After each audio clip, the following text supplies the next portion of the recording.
late myself. Good evening to the May 19th, 2022 meeting of Cohasset Conservation Commission.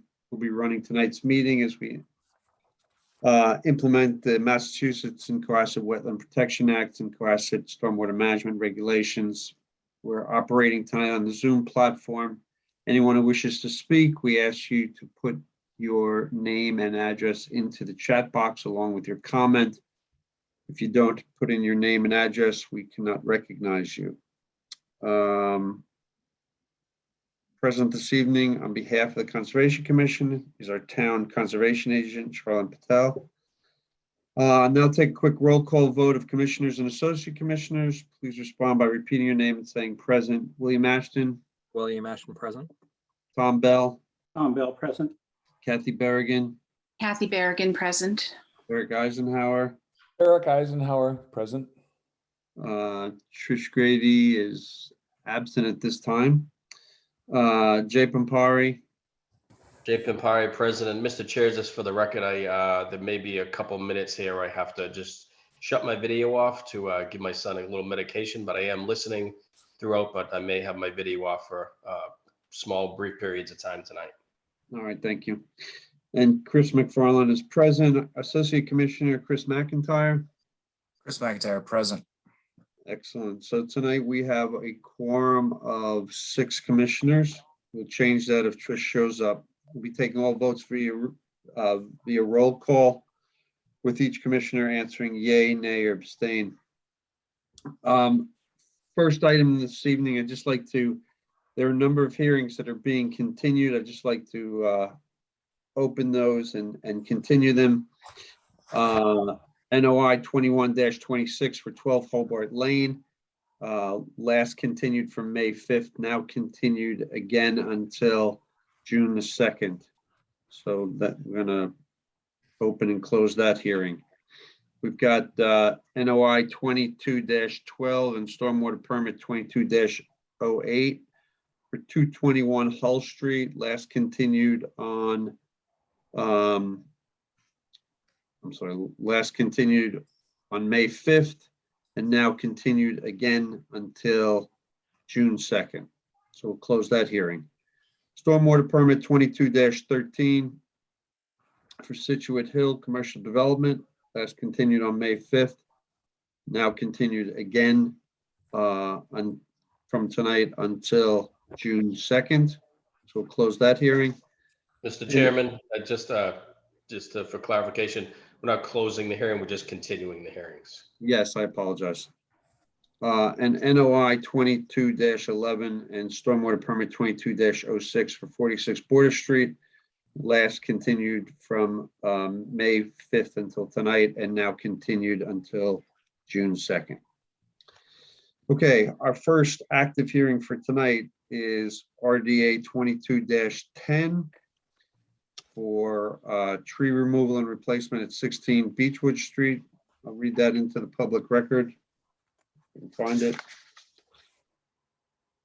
In accordance with Massachusetts General Law, Chapter 131, Section 40, the Cohasset Wetland Bylaw and the Cohasset Stormwater Bylaw, the Cohasset Conservation Commission will hold a public hearing on Thursday, May 19th, 2022 at 6:30 p.m. via remote participation on a Zoom platform for a requested determination of applicability 22-10 from Virginia Ann Brophy for tree removal and replacement at 16 Beechwood Street. Excuse me, Mr. Chair. Yes. I need to recuse myself from this hearing, please. Okay, thank you. Thank you. Okay, Charlotte. Hi, Ann, can you hear us? And you're muted. Yes, I can hear you. Thank you. Okay, so basically our situation is that we live off of Beechwood Street, down a long driveway. By the way, Charlotte, I have COVID as well. Oh no, I'm sorry to hear that. Yeah. So I was really happy that this was a remote meeting, to tell you the truth. Anyway, so we're surrounded by pine trees, which is lovely, and we do love the privacy, but it's becoming more and more hazardous.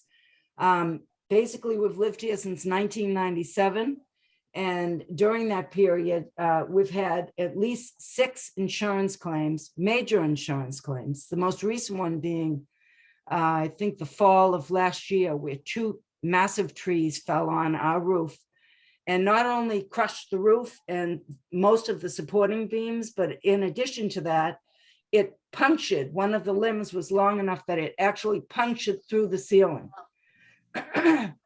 So that claim, we actually still haven't even finished all of the repair work. So there's the ceiling right there of the bedroom. This is just one claim of many, and not even all of the incidences have been insurance claims because they basically were near misses. We had a large pine tree in the backyard that was even larger than anything here, but because of the angle that it fell down, it just missed the house. So anyway, so we're trying to be a little bit more proactive here, and you know, for the safety of not only for us, but we share a driveway with another house. And actually 3 of the trees that we're requesting to be removed along the driveway it's questionable whether or not it's on our property or theirs. They have actually agreed to split the cost of those particular 3 trees. They couldn't come to the hearing tonight. They wrote me a text message saying that they support it, but they couldn't attend.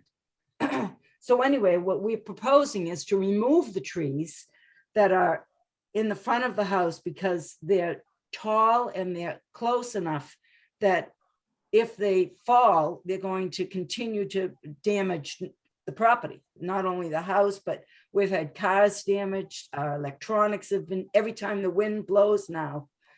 See those wires there? They come down on the wires, and I've had my double wall ovens fried, my stovetop fried, my washing machine and dishwasher.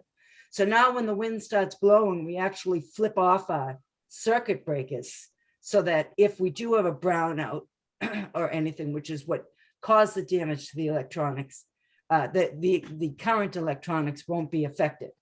So that's what's before you today. It's a health and safety issue. I love my trees. I don't want to cut down the trees. And I do intend to replace the trees. I don't know that I'm going to replace them as soon as they are removed because, well, frankly, money is an issue at this point because the trees are kind of expensive to remove, but we are planning on replacing them. I want to replace them with bird friendly. I'm a big bird advocate. So I want to replace them with things like serviceberry, winterberry, redberry. I have a whole list of trees because I want to, I'm specifying particular birds like cedar waxwing and my bluebirds and other birds. But anyway, so that's what's before you. Do you have any questions? Oh, I got the green cards back. There was one green card that I didn't get back, and that's for the house Thatcher. That house is the one that actually owned all of this property originally and subdivided it out. But I did receive all the other green cards back. So there's the house. Yep. Do you have any Charlotte, questions? Charlotte, do we have a plan that actually shows which trees are to be removed? I do not believe so, unless, Anne, did you draw a markup or anything for tonight, or it's just, if, correct me if I'm wrong, so it's these 3 trees right here that are closest to the wetland that are in front of your house. And then Well, actually, if you flip that around, oh, sorry. I think there's another photograph Okay, that you took. yep. Go- Is there, are there, keep there's going. 4 of them then, I think? Well, if you look at the invoice, Right, the estimate is it's for these dead trees. Yeah, Mhm. this is a Yep. better picture of it. So it's 1, 2, 3, 4, and then the dead trees. We're not talking about the non-pines, but we're talking about the pines that are living and the pines that are dead. Mhm. And then the other 3 are on the side of the driveway, the other side of the driveway. Those are immediately in front of our house. okay, yeah, so it's these 3 pine trees and then these 3 or 4 dead trees that are in front of the Right. wetland, and then the 3 along the driveway? And the three along the driveway, that's Okay. correct. The three along the driveway are very big. Yeah, that's one. Yeah, these three, right? Well, That's one of them. And then, oh, so these two here. So basically, if you go back there, go back to that, Oh, the sure. other Yeah. picture. Sorry, I got to So keep the moving my two- screen around. Right here, okay, right here. So these two and that other one that you just had are the three, that's literally the property line there. And so the house to the right with the truck, that's the neighbor. Our house is over to the left. And you can't see it from this angle, but this tree here, that's not the foremost one, but the one in the background is actually leaning a little bit towards that direction. So if that goes, it's more than likely pretty much sure that it's going to be hitting their house. And then the other tree, and also that tree, I think it's this one. See how the branches, so these branches keep falling down. So that's the other thing is actually, we've had 2 cars totaled. I had another van that was parked right here, right outside our garage. And a big limb came down and smashed the side of the van so that I had to replace the whole sliding door on the van. It's just, it's a health and safety issue, frankly. These trees are hazardous. End of Charlotte, discussion. or do you have a map of how close these are to the actual wetland? Are all these trees that we're talking about all within the 100-foot buffer? Correct. Well, Yeah. all- My Um, house is in the 100-foot buffer. yeah. So this, I don't have a map, but this, I believe, is between the 50 and the 100, and the trees that are closest to the wetland, which are these ones, these are pretty much, very close to the wetland. So they're in the 50-foot buffer.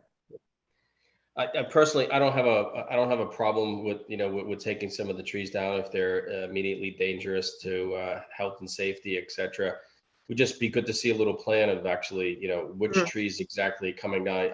I'm looking at the OneDrive. I see it in narrative. I see the 3 live trees and apparently the 4 dead trees for a total of 7 trees. It would just be great to just see the exact placement of this. Again, I don't have a problem with them coming down, but it would be great to just see the placement. And then, if you plan on replacing them with whatever species you mentioned there to your liking, it would just be great to see that. So we could approve or we could make a decision on the project. That's my 2 cents.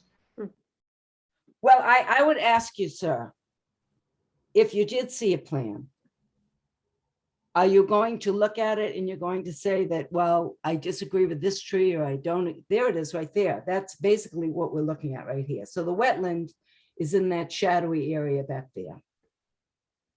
And it's, I guess my issue is that with did I mention that every windstorm that comes in, we have to flip our switches?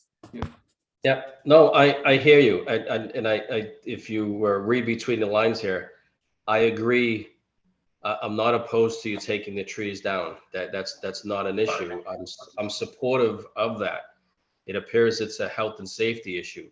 The issue is that we have an application that's in front of us and we have all the narrative, but we just don't have a little bit of a plan. So we know exactly which trees are going to be coming down. So when the agent goes out there 3 months, 6 months, a year from now, just to verify which trees were taken down, then we don't have 50 trees cut down. I know you're not going to do that, but people have done that in the past. So just you could write it on the back of a napkin, as far as I'm concerned, and give it to Charlotte. We don't need a wetland scientist out here to do that. Well, Just a simple diagram. In my view, a simple diagram of the trees that are coming down, and then just a little bit more documentation. That's my 2 cents here. Okay, so if I may, I would like to just say my concern is the time delay. We had hoped to have these trees down already. And we were a little surprised, even though that it is virtually, well, in the buffer zone, that we even needed to do an RDA because of the fact how hazardous these are. Right. So now we have been hoping that we would be able to have this done the first week in June. So I guess my question would be, what is the possibility of approving this tonight, contingent upon me delivering the napkin or the plan with the trees designated? Charlotte, is it possible that you just print off a image from Google Earth or Google Maps, and then just identify the trees, so there's something for the record that says these trees were removed because, and staple it to the application, and then we know 7 trees, actually it's 7 plus 2, or whatever it is, so that there is a record in the future of what was approved.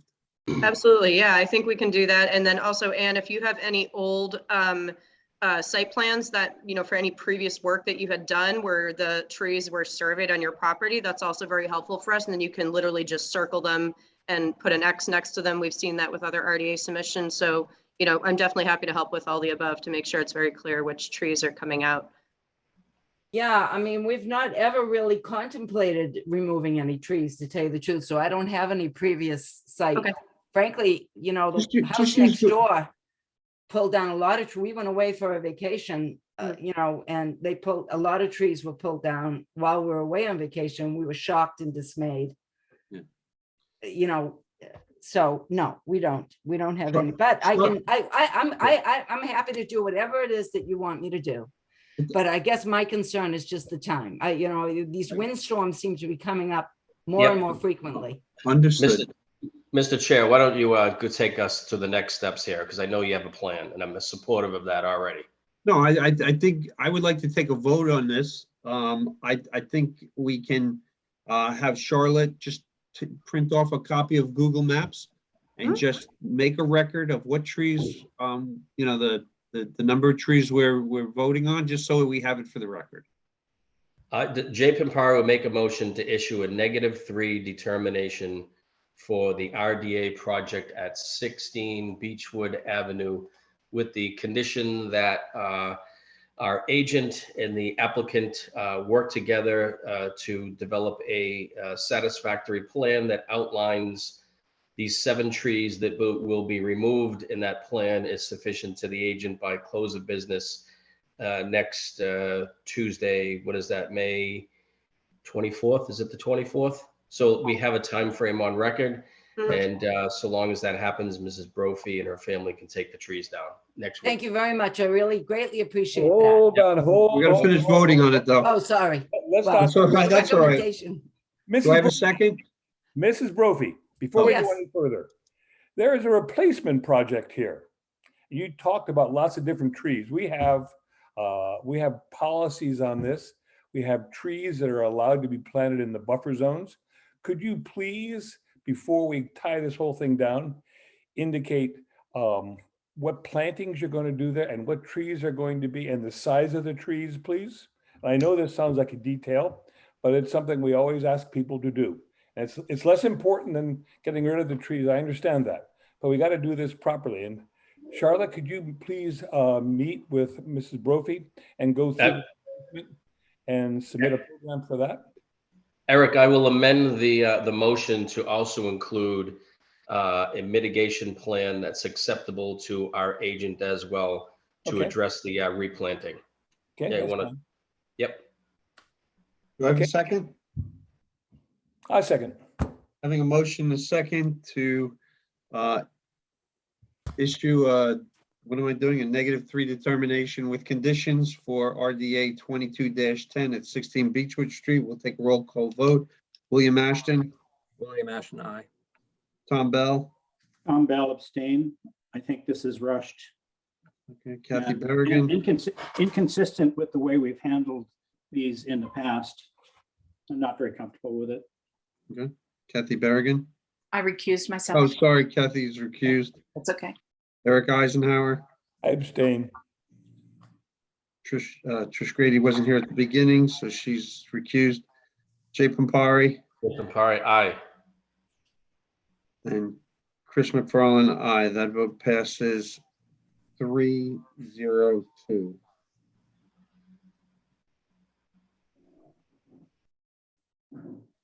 Okay, so Charlotte, you'll get together with Ms. Brophy and work through that plan. Okay, should we vote on a variance since some of those trees were definitely within the 50-foot buffer? We can do that for RDAs. I just didn't know if we wanted to vote for it for the record. I don't remember us ever doing that with an RDA, but we can for the record if you want to do it. Okay. Yeah, no, our rules and regulations for the variance request don't really specify just for notices of intent. Okay, Jay Papari, make a motion to issue a variance for the project at 16 Beechwood Street. third second. Second. Having a motion and second to issue a variance for 16 Beechwood Street. We'll take a roll call vote. Will Ashton, Will Ashton, aye. Tom Bell, Tom Bell abstain. Eric Eisenhower, I support the project, but I support Tom's position. I abstain also. Jay Pampari, Jay Papari, aye. and Chris McFarland, aye. That vote passes 3-0-2. Okay, Can I ask a question? What does the variance cover? Variance allows covers them- Variance.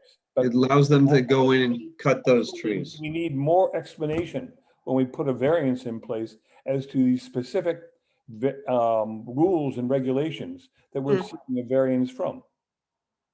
Yeah, it's with the section 13 of our rules and regulations is within the rare and usual circumstances language. So, for variances, we have to prove, obviously, or the applicant has to prove that it is a rare and unusual circumstance to work in the 50-foot buffer. Right, but that's not what Eric's asking is Oh, sorry. what exactly is the variance for? For the removal of the trees that are hazardous. Definitely, an unusual circumstance being so close to the house. I think that's what the variance would be granted for. Are we allowing large mechanized pieces of equipment into the buffer zone? How is No, it going to be done? No, the equipment's not going to be anywhere in the buffer zone. It's going to be on the driveway. And they're going to be cut from the top down. So just the way they removed the trees that landed on my roof. So no, there's not going to be any heavy equipment. We typically, in undeveloped areas, and I think this is one of them, we ask that the proposer leave the wood in place and not cart it off. What's going to happen to this wood? The fallen, the wood that will be fallen? Well, first of all, it won't be falling because it's going to be suspended from a crane, You're gonna cut it. moved to the driveway, and then put on a truck and removed. Frankly, so maybe you should, it's too bad that I should have invited you here when the trees were, the huge massive tree in the backyard fell and the two fell on the roof. You can't actually get a good frame of reference for the size of these things. And these ones that we're taking out are, relative to the ones that came down, the diameter of them narrower, but they're massive trees. So basically, first of all, we would be inundated with trunks, and it would significantly impact the flow. So what happens in this wetland? The wetland is there because there's a house on South Main Street, one of the abutters that we had to give notice to, that drains his gray water in there from his property into the front of our property. And then it goes underneath the culvert, underneath the driveway, to the wetland in front of the house that we share the driveway with. And then ultimately over by the train tracks and away. So when that neighbor that we share the driveway with cut down all those trees, which I didn't receive any notice about, I don't think anyone did, that affected the water flow, right? So it's supposed to go from South Main to our front yard, under the driveway, to the next door neighbor and away. And as it is, we have significant mold and water issues in our house because of the retention of water. So, Mr. Chairman, this is great conversation. Yes. The hearing is actually closed. Yep. I agree. So I think we Okay, should, well- we'd encourage any further discussion to occur with the agent tomorrow morning or Monday next week. Motion's passed. Great, Thank you, Ann. Let's touch base on Monday, yeah, depending on how you're feeling. Does that sound okay? Very good, thank you. All right, thank you. Our next hearing this evening is RDA 22-13. Why is it, Charlotte, why is this listed as both an RDA and a show cause? Good question. So this is kind of like a two-piece hearing, one for the show cause and one for the RDA request. So the show cause we can discuss first because that kind of brought us to an RDA submission. And I've just promoted Jeff Menard, who's the property owner. All right, I'm still going to read it into the public record from 42 Smith Place. In accordance with Massachusetts General Law, Chapter 131, Section 40, the Cohasset Wetland Bylaw and the Cohasset Stormwater Bylaw, Cohasset Conservation Commission will hold a public hearing on Thursday, May 19th, 2022 at 6:30 p.m. via remote participation on a Zoom platform for a request for determination of applicability 22-13 from Jeff Menard to remove a hazardous black walnut tree at 42 Smith Place. Okay. Oh, hi, Jeff. Can you hear us? Yep, I can hear you. Yeah, thank you. I'll try to be quick here. So we've got a large black walnut tree located on the rear of the property within the 50-foot buffer. It's, I don't know how tall it is. It's a very tall tree, dropping hundreds, thousands of these black walnuts. It's actually sent the dog to the vet a couple times. Luckily, we have a yellow lab, so she's pretty big and was able to weather the storm each of the times. But we're very concerned about her health and safety. Additionally, we have a 1-year-old son who likes sticking everything possible into his mouth. So I guess the request is to take down the tree. Again, happy to replace with a tree or more from the approved listing. And there is the site plan of where the tree is. You can see that right along the back there is a fence in the yard. Although with the size of this tree, it really does hang over and drop. As I said, hundreds or thousands of these onto the property each fall. Happy to answer any questions. So Jeff, the hazard is really the walnuts themselves. Correct. And is your dog eating them or just getting hit by them?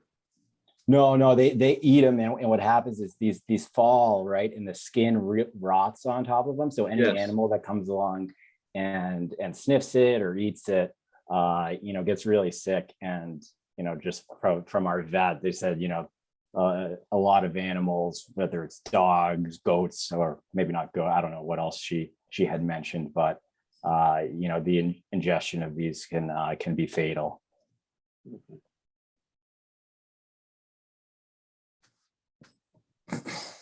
I'm sorry, did you clarify, is it in the 100-foot buffer zone? What it's It's in the 50-foot. in the 50-foot? Is it next to the, okay. Is it too much to pick them up, get them out of your yard?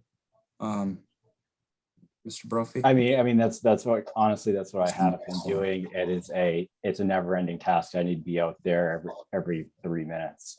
As I said, it's thousands of these things. I pick them up, fill them up in No, I barrels. have black walnut as well. I have them in my yard as well. So I know what you're going through.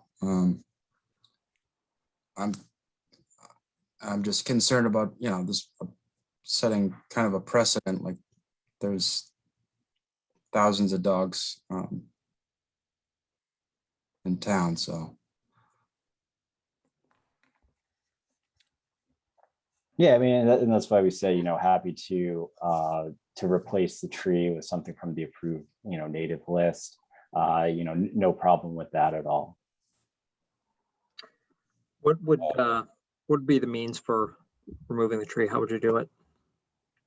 I mean, we wouldn't grind the stump or anything. I talked to Andy Spalt. He came over, looked at the tree, said no adverse effects on the you know, to the wetlands. You know, have someone climb up and cut it down. So as I said, leave the stump, so make sure you know, nothing really gets affected. So just handheld equipment, handheld chainsaw, and ropes, I guess. Yep. Tell me, could you describe the size of the tree? Do you have a photo? Maybe show Yeah, that I mean, photograph again. I bet those photos. It's pretty tall. Where is it? Oh, these aren't- Sorry, these it's aren't this one. pictures of the RDA It's of the this one right tree. here near the fence. So it's about like over 40 feet, would you say, Jeff? Yes.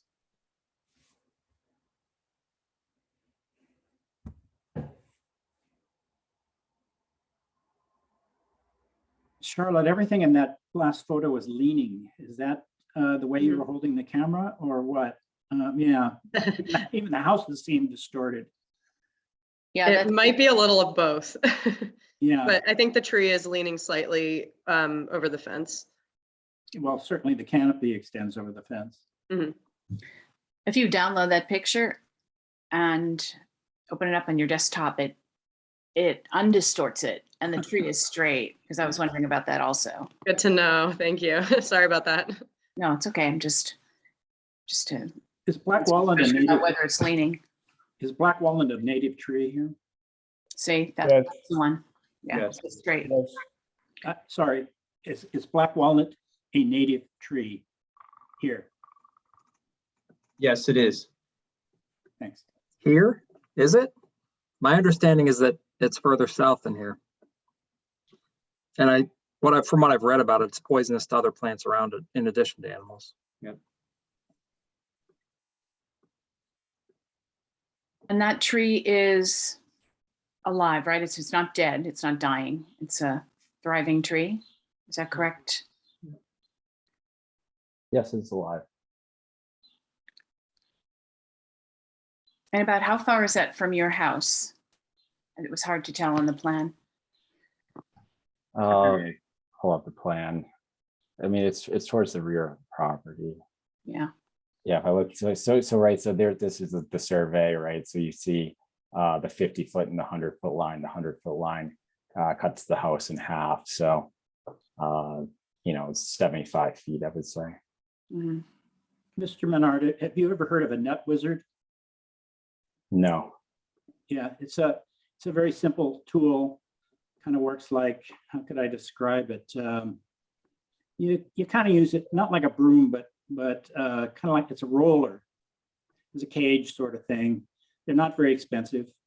You could pick up 100 nuts in 10 minutes or less, 5 minutes. I use it quite a bit in my yard, and they're very effective, very inexpensive. Doesn't take long to roll all those nuts, put them in a bucket or a bag and throw them away. Yeah, I mean, I'm sure that could work. You know, unfortunately, you know, I only have so much time to be out there. I do have a full-time job that I'm commuting to every day. I can't be out in the backyard, you know, every day, every second of the day, monitoring these things to pick them up. So, I mean, I completely appreciate the point, but realistically for me, that is very, you know, that's a hard, you know, it sounds easier than it is for me, I guess is my point, right? And, you know, God forbid my son starts to eat one of these rotting walnuts, we'd be having a completely different conversation, right? So, you know, completely understand the point. I've been, you know, at the house now for 2 summers. I've picked these things up religiously. You know, it's gotten to the point where it's really becoming, you know, a hazard to my family. Mr. Menard, would you, if we voted for, you know, positive to this, would you be willing to plant 2 trees to replace the one obviously of a different species? Absolutely, yeah. I said that in the RDA that we have no problem planting additional trees. Absolutely. Mhm.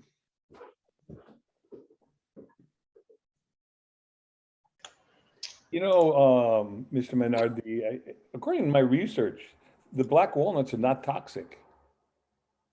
The black To your- walnut tree is allelopathic. It kills other plants and prevents other plants because of its juglo and its chemistry from growing near it. But the actual walnut itself is not a toxic material. The walnut itself is not toxic. It's the skin of the walnut that rots. And so if the dog just ate the walnut, that would be fine, but they fall like encased in this shell. The shell rots. Actually, it rots, while on the tree. So when it falls, oftentimes it's already rotted. I have an enormous black walnut in my garden, and I have a squirrel. I go out religiously once a week, as Mr. Bell indicated, and I pick them up, and it's not a problem for my two dogs or anything else. I'm not really in favor of this project. I think there are, we have gardens, we have plants, we buy houses, we're responsible for providing, safety and clearing up and maintaining a safe environment, given the fact that this is a native tree and it's been there probably for 120 years. I don't know. But where I live on the common, there are literally 50 black walnuts up and down both sides of the common, and it's never been a problem.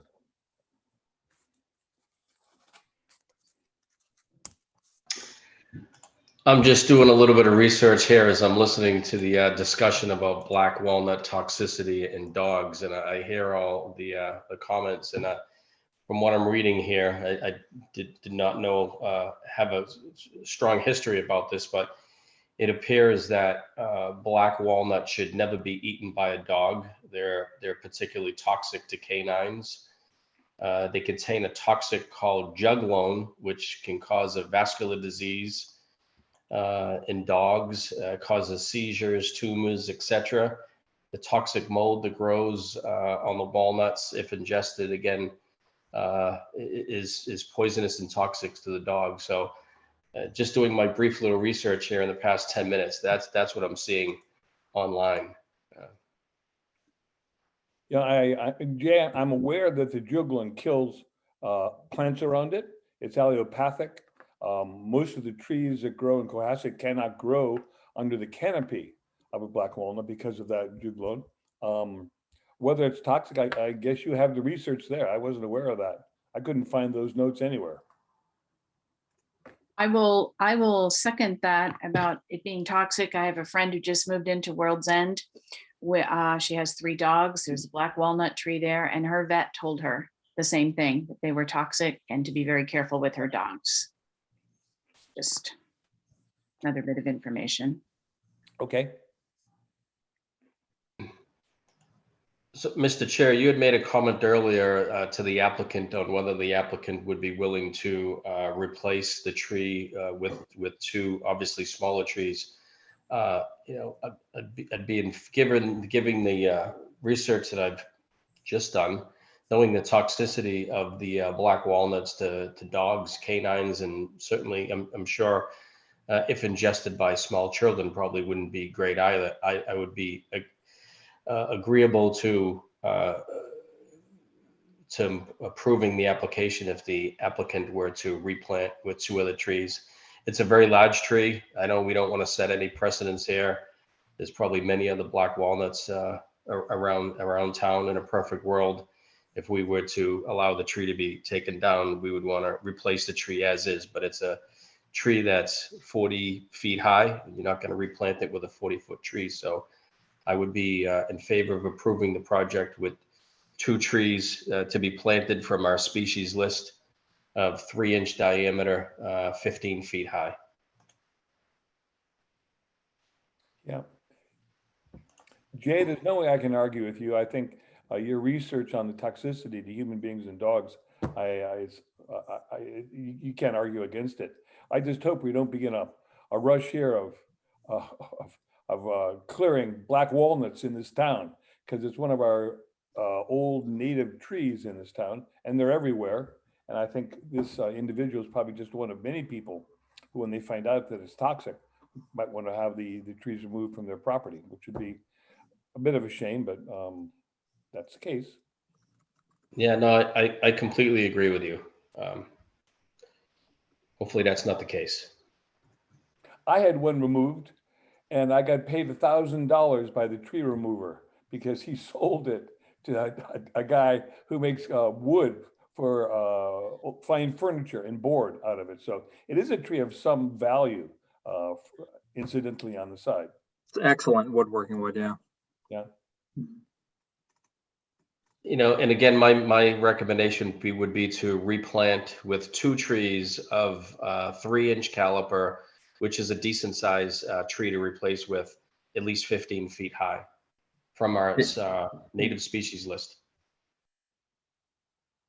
Could I ask a point here? Could we make sure when I think we'll approve this, we make it clear that it's for health and safety issues, so that when we come referring to cases in the future, we do understand there are young children involved and there are dogs involved that ingest it, and we have a health and safety background to this, and not just desiring to get rid of a tree which is a nuisance. Please. Yeah.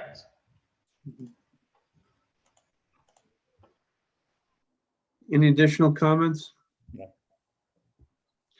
I'll entertain a motion. Jay Pimpari will make a motion to Wait, issue. I'm sorry, Jay, just a second. Charlotte, what is the show cause portion of this hearing? So the show cause portion of the hearing is for reports of vegetation removal, so not related to this tree. Okay, so all right, Jay, make the motion. We'll come back for the show cause.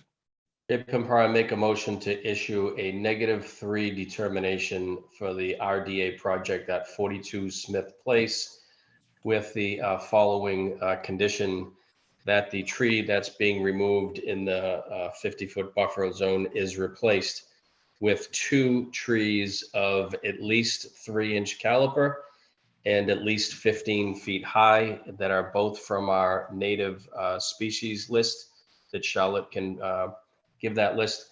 And the reasoning for the Conservation Commission allowing this is due to the toxicity of the black walnuts with respect to the site-specific condition at the applicant's home, the toxic walnuts being toxic to the dog and the 1-year-old child that's living in the residence at this time. Do I have a second? I'd like to make a remark before that, Jay, to maybe add a condition. We just went through this just the last hearing, that the would be left in the 50-foot buffer, and there be no mechanized equipment like a bucket truck or anything like that allowed in there. The stump to remain, Tom? Yeah, yeah, sure. The stump can remain. Yeah, I don't see not why- the whole tree. No, I mean, normally within the buffer zone, all of the felled tree would be left to rot. Basically, that's the point. I don't know if that might be a little difficult given the situation here. I have to refer back to Charlotte. I hear what you're saying. I don't know if you could just drop this tree. Charlotte, what does the area look like here? And I know we have a show cause that we have to Sure, discuss yeah. as well. So I can go to some of the pictures that I'll describe for show cause, but this is the back of the existing fence, which is right along a stream connecting to bordering vegetated wetlands from Smith Place to elsewhere in town. And so this is the room that you have from the existing yard to the stream. So it's and then, behind, obviously the, Pleasant Street is directly behind this area. Oh, To what 2 wetlands does this connect? I didn't look. This must be part of James Brook. I believe so. Sorry, I'm terrible with maps in my brain right now, but yeah, the bordering vegetated wetland is to the left side of this picture, and then the stream goes through between Smith Place and Pleasant Street, eventually, I believe, connecting to another one. Yeah, Tom, I don't think this actually connects. This is an intermittent stream. Oh, okay. It's when they developed Smith Place and they developed Pleasant Street, all the properties were regraded, and they ended up with an intermittent stream that starts all the way up at the Osgood School and follows that trail all the way down, and it actually goes into a drainage structure which connects it to James Brook. Yeah. But at the what is that? The west end of it, it's just a big drainage channel is what it really is. So it's not a perennial stream, is that what you're saying? I Sounds don't, like it has a pretty good size watershed it draws from. I think it does have a pretty good sized watershed. More than a square mile? I don't know the answer to that. It's more than, if it's a square mile or more. I would say not. It's de facto a perennial stream, Okay. which means there's a 200-foot riverfront here. Yeah, no, I don't think it would basically be from Pleasant Street to Smith Place for, whatever that is from the bottom of the hill to the top of the hill, quarter of a mile maybe. So I don't think it's a square mile by any stretch. Well, anyway, getting back to the felled tree, as I said, normally that wood would remain in the 50-foot buffer. We're starting to, we're getting all these tree things tonight, and I know in the past we've been fairly stringent about this, and suddenly we're seeming a little iffy. Tom, I see two situations here. If you're in the 50-foot buffer and fell a tree and it's already developed and it's lawn and there's swings and all that, then I think probably it's unreasonable to expect the tree is going to rest in the middle of the lawn. It looks like it's a way. But clearly we have a vegetated wetland here of good size that should be allowed to proceed unto its own destiny in terms of Mother Nature. And it should be allowed to rot in an environment like that as part of the biology and the flora and fauna of a wild area. So I would support having the tree remain there. It's not used for anything. Or it shouldn't be used for anything. It appears that it's basically a bit of scruffy woodland, and the tree would be suitable there. Tom, what do you think? well, it's on the stream side of the fence, so it looks like it's outside the play area. Maybe, Mr. Menard, you can clarify whether your child uses that or you expect them to use it. Yeah, I think it would be very hard to, I mean, you certainly, if Do you were, mow back there? if you were to leave in its current position, right, if you were to leave the wood, you would have to pick it up and place it on the other side, right? Because there would be no way to just to let it naturally fall. The other point really is, the slope that is on there. You really can't see there, but it would be, if we were to fall it, over towards the back of the property, one, it would end up on the neighbor's property, given the size, but two, it would, just be this, fallen tree, but, there would be, it would be raised up, 6 feet or so, which would, again, be another safety concern if any of the kids in the neighborhood decide to try to walk on top of it. So, if we were to leave the wood there, it would have to be something where it was cut and, moved and just placed into the back. Mr. Chairman, that what we have not discussed about this hearing is the actual show cause. And I have a little bit of knowledge of it just by looking at the pictures and looking at information on the OneDrive. But there's a motion that's out there. There hasn't been a second, so it doesn't need to be moved forward. But perhaps we could hear a little bit about the show cause, which may shape how we respond to this RDA. Okay. Maybe Charlotte could bring us up to speed on why there's a show cause.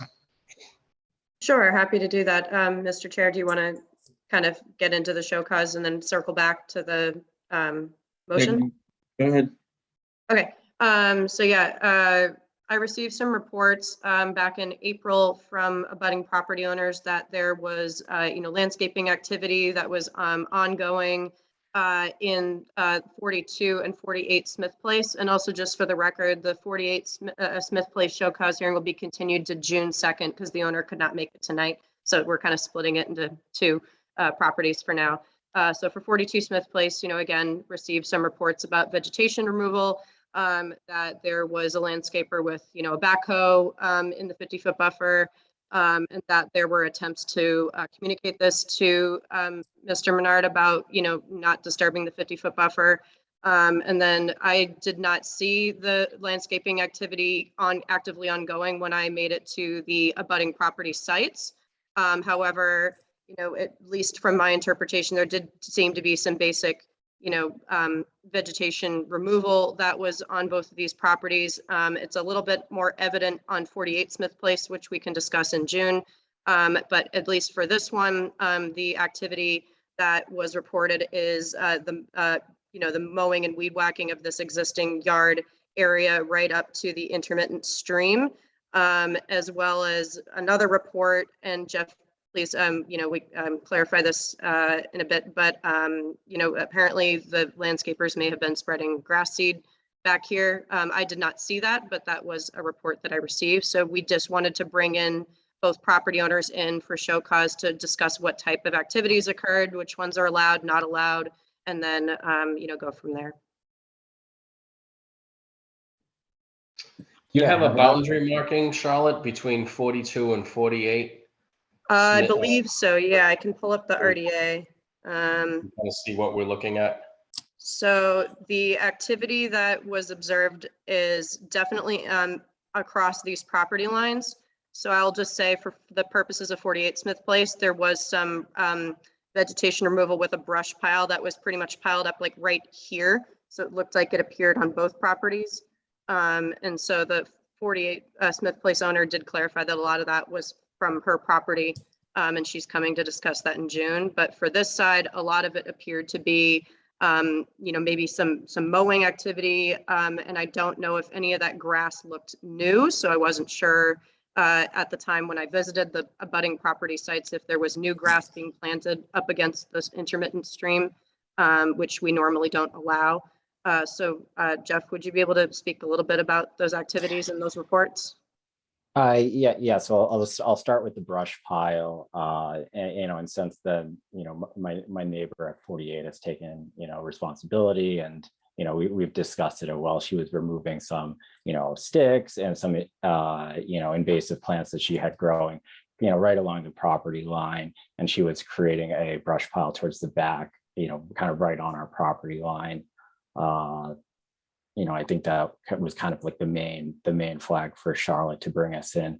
Again, I guess maybe just a little bit of background, right? We've been in this town for 2 years. My wife was actually, raised in the town, so 30 plus years. Her father's been on the Conservation Commission in the past for 9 years, so very aware, I guess, of the rules and regulations of what we can do, with regards to our property. So just want to make, and one thing I do want to clarify is, and maybe Charlotte asked you, I cannot believe that anyone would have reported a backhoe on my property. It just couldn't happen back there, right? So, if maybe that, could you just, kind of clarify that, because the only thing that would have been done, as you can see, there's the fence right up to the street would just be, kind of the routine maintenance of, the landscapers do go back there generally with weed whackers, just to kind of keep the as is state of it. And you can see here, yeah, it goes right up kind of to the reeds that are growing.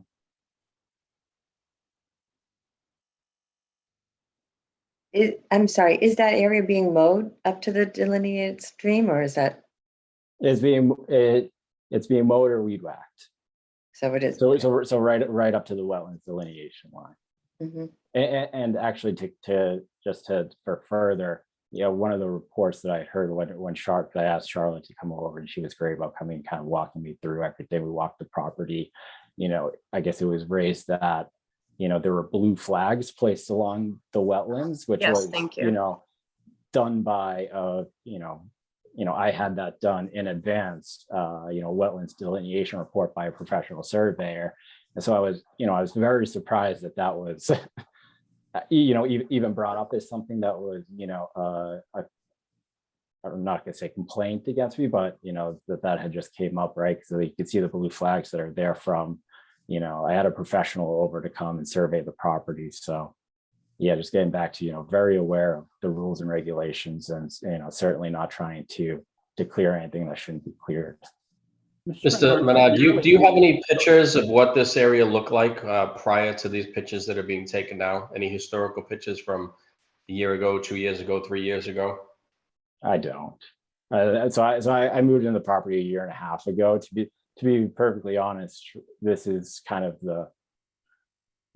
so far down my list of what I've been focused on with the property, right? Like, we're just trying to get what we have mowed and weed whacked versus doing any major projects back there, right? So your contention is that this was grass when you moved in, and all you were doing was mowing? Mowing, or I mean, to be honest, they mostly do the weed whacking back there, Yeah, right? okay. Just because with the way that's sloped, Yep. You really can't get a big mower back there, at least where where this picture's showing. Right. Okay. And just where I said at the start, right, there is a brush pile that's sitting, pretty much on the property line where 48 was doing some clearing. Yeah, you can't really see it. It's in the back. I actually, until Charlotte came over and walked the property with me, I didn't even see it because I couldn't see it, or over the knotweed and other invasives that we have growing. So yeah, it was kind of a surprise to me, but and why there's this as part of the RDA is just having to come and explain and walk through this with you guys. I figured now is the time just to submit the RDA.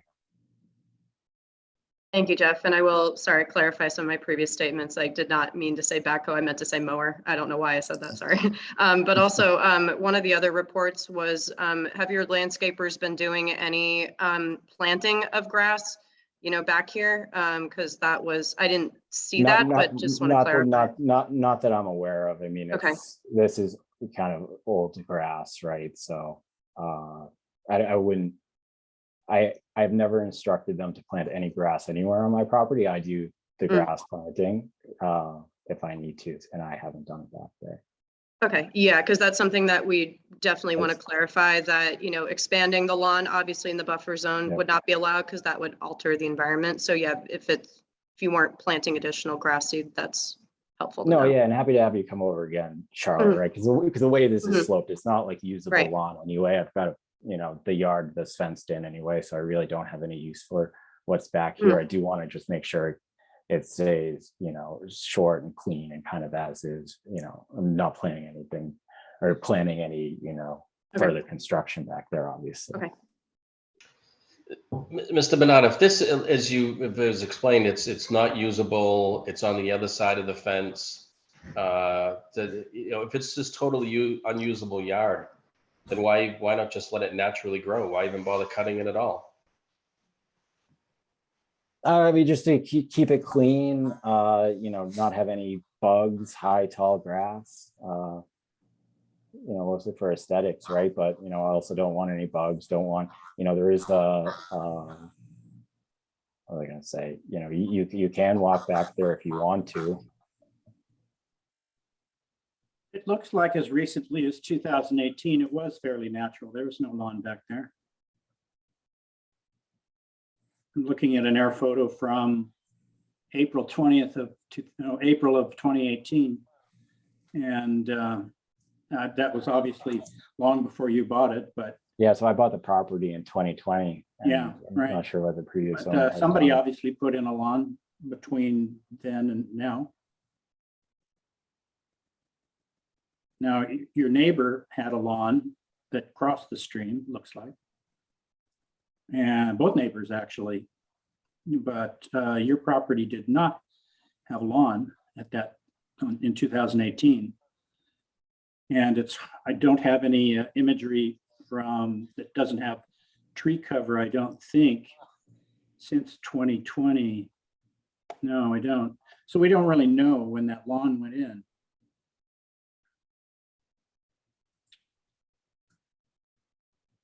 But clearly it was not developed in 2018. So, we keep nibbling it away at our at our buffer zones here. Everybody will come in and tell us that, oh, it's just a little bit, and I just need a corner here or 100 feet there, and we're pretty lenient on our 100-foot buffer.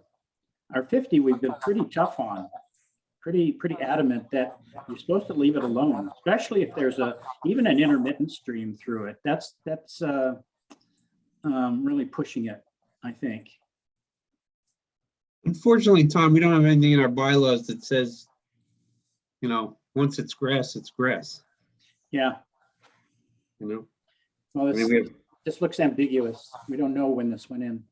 yeah, well, Tom, I completely, I agree with all of your comments. I think the issue here is that if the applicant just bought the house a year and a half ago, and that's what it looked like when the applicant bought the house, then that's unfortunately the issue Yeah. that we have to deal with. If the applicant said that they had lived there for the past 20 years, Yeah, and clearly there was some potential alteration of that 2 years ago, while the current applicant was living there now, we'd probably take a different course of action.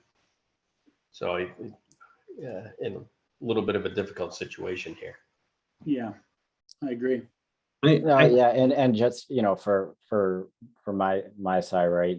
As I said, I've walked property with Charlotte, very aware of all the, with my father-in-law being on the committee for 9 years, very aware of what's back there, and we'll be sure, going forward to certainly adhere to everything and maintain the current state. I'm just asking at least for this area, just to kind of routine maintenance, kind of keep doing what I'm doing, but in as far as any vegetation removal that was done by a neighbor, I'll be sure not to do that, I guess, going forward, right? So Mr. Menard, could you maybe just list for us what you consider to be routine maintenance, so we know what we're talking about here? Because we use these terms rather easily, and I think we have different ideas as to what the word routine means.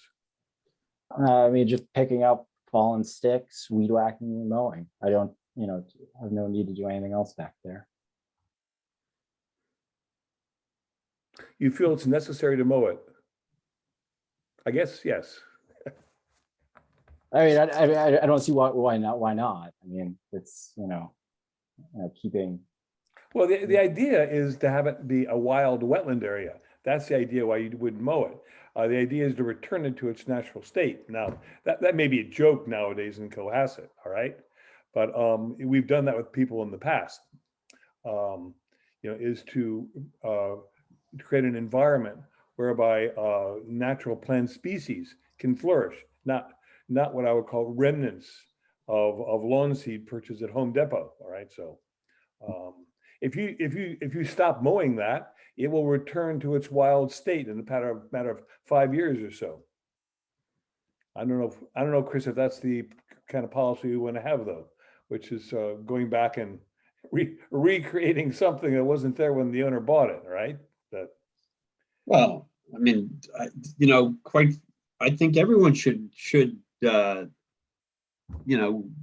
reestablish their 50-foot buffer and maybe even their 100-foot buffer, but Yeah. we have no nothing in our bylaws that, It would be good if the black walnut were left in the buffer zone. That would be the point that I would get back to, which we haven't really settled yet, that Tom and I brought up. In pieces or whatever, all right? That would then become part of the natural environment, and it would become, part of the flora and fauna in that area. would it actually improve the quality of the wetland? Yes, it would. It would make it more wild, Chris. Yes.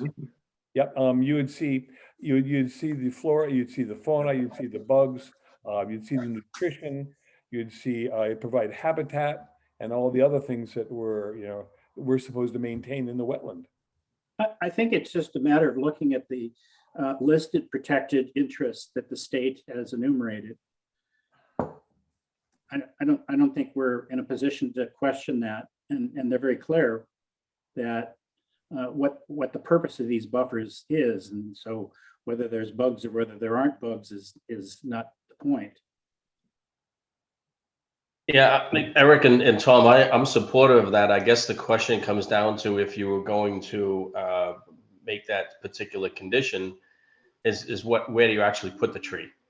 I mean, you don't just drop the tree and leave it right in the lawn. You No, don't I wasn't wanna- suggesting that. Yeah, I used the word felled, not But I, dropped, I al- not, I not, also, not fallen. I mean, felled means that you take the tree down. And it's not specific how you actually do that. I wouldn't expect them to Andy to go in there and just saw it off at the trunk and let it thump wherever it was going to go. That I presume that they're going to climb that tree and start taking limbs off and lowering them down.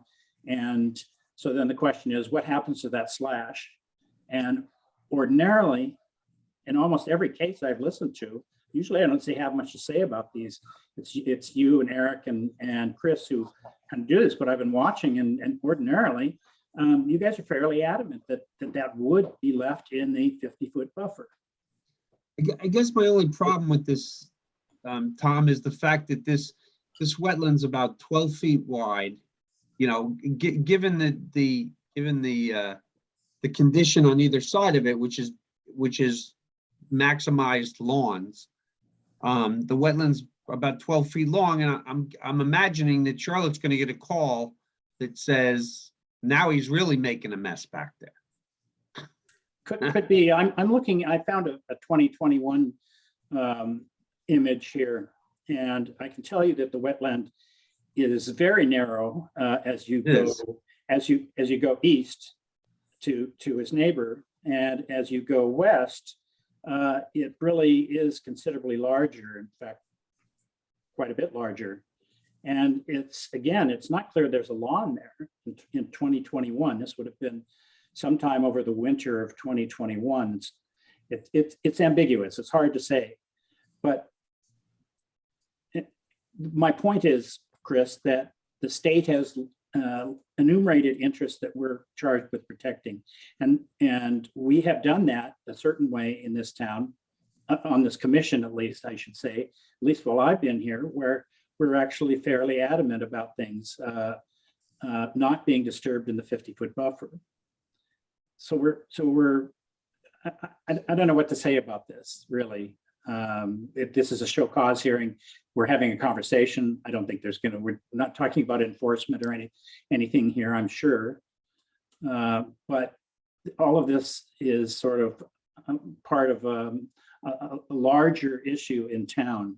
And maybe it's unfair for Mr. Menard to get entrapped in this, but the fact is that that's the way we've handled things pretty consistently. So all of a sudden we're sort of, again, getting a little iffy about our buffer zones. You know, Chris, this tree will be sawed and portioned into probably 5 or 10 foot slabs.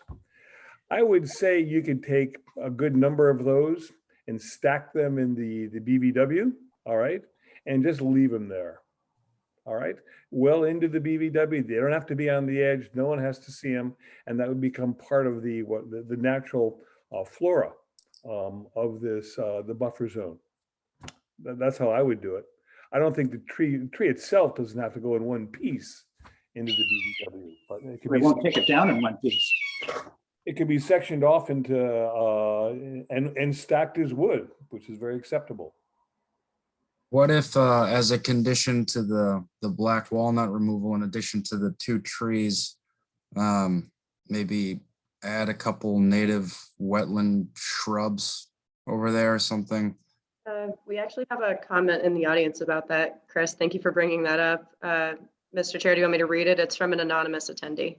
No, we're not answering anything for anonymous attendees. Thank you. Okay.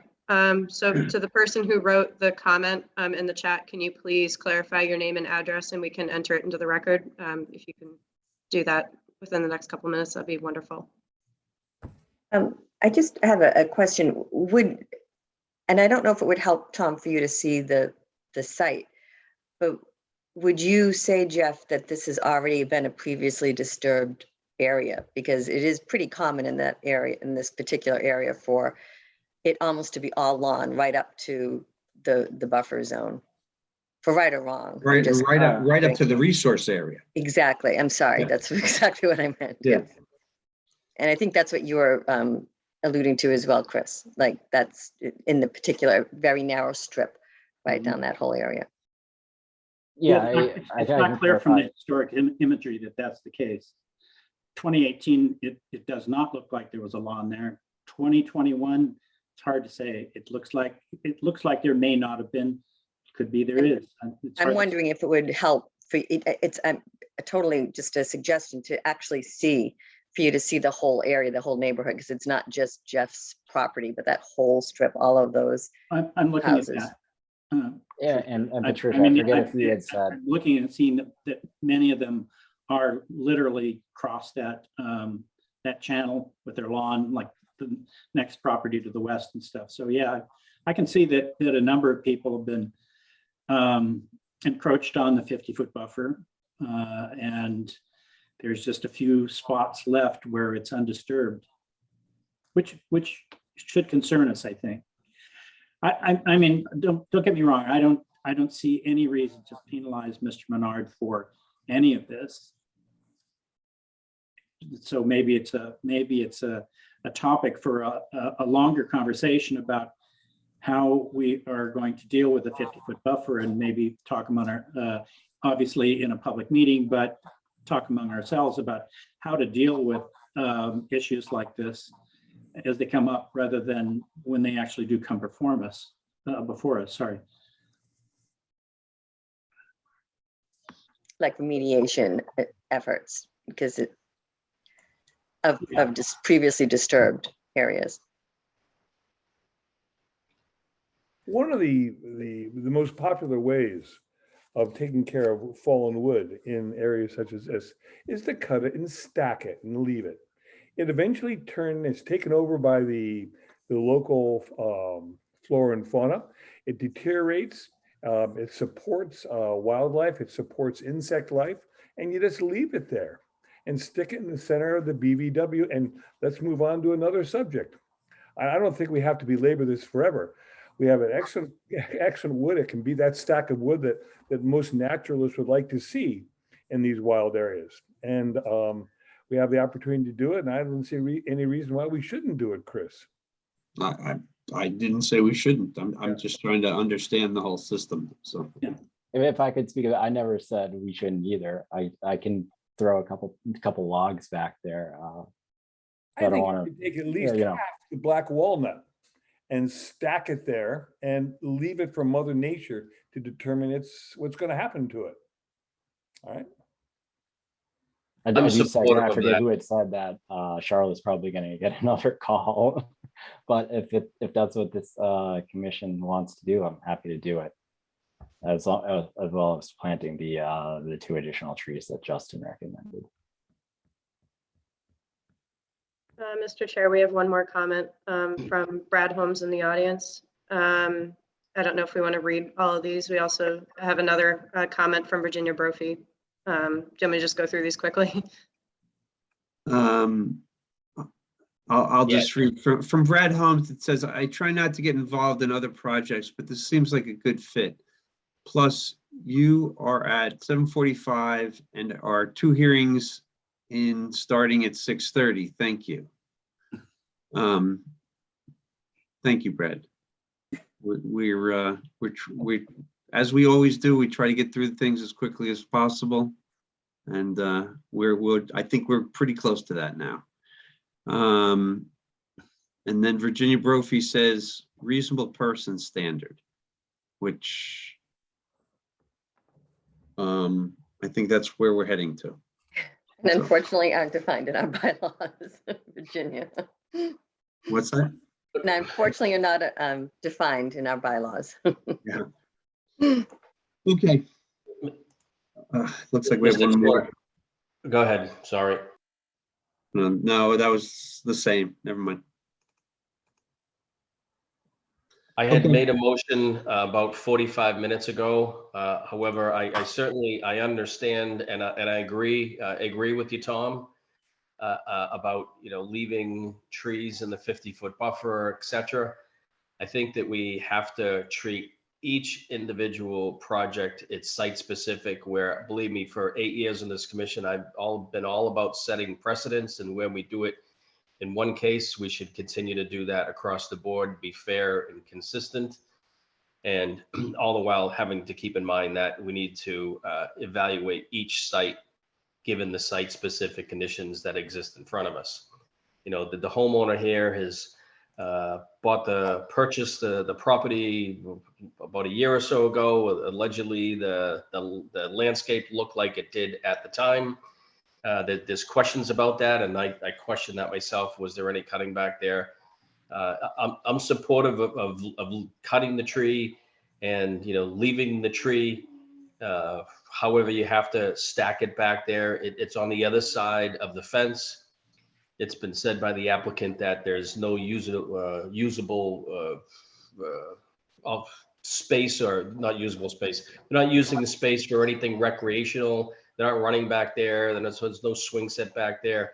It's on the other side of the fence. So I will remake the motion to issue a -3 determination for this project at 42 Smith Place with the following conditions: that the tree be allowed to be cut, and the tree remain on the site in a location suitable to our conservation agent that provides some wildlife habitat, and that two trees be replaced with a 3-inch caliper size and at least 15 feet high. And lastly, in addition, that 2 native shrubs also be placed in the 50-foot wetland area on the backside of the fence. Second, What was that, Eric? I second it. Okay, having a motion, a second to issue a -3 determination for RDA 22-13 at 42 Smith Place. I'd like to take a roll call vote, and I'd like to do it for the variance at the same time. William Ashton, William Ashton, aye. Tom Bell, Tom Bell, aye. Kathy Berrigan, Kathy Berrigan, aye. Eric Eisenhower, Eric Eisenhower, aye. Trish Grady, Trish Grady, aye. Jay Pampari, Campari, aye. Chris McFarland. That vote passes 7-0-0. Thank you very much, Jeff. We're gonna, it's called a negative thank you all. determination, but it says you're allowed to do it, so. Perfect. Well, thank you so much. And Charlotte, I'll connect with you later.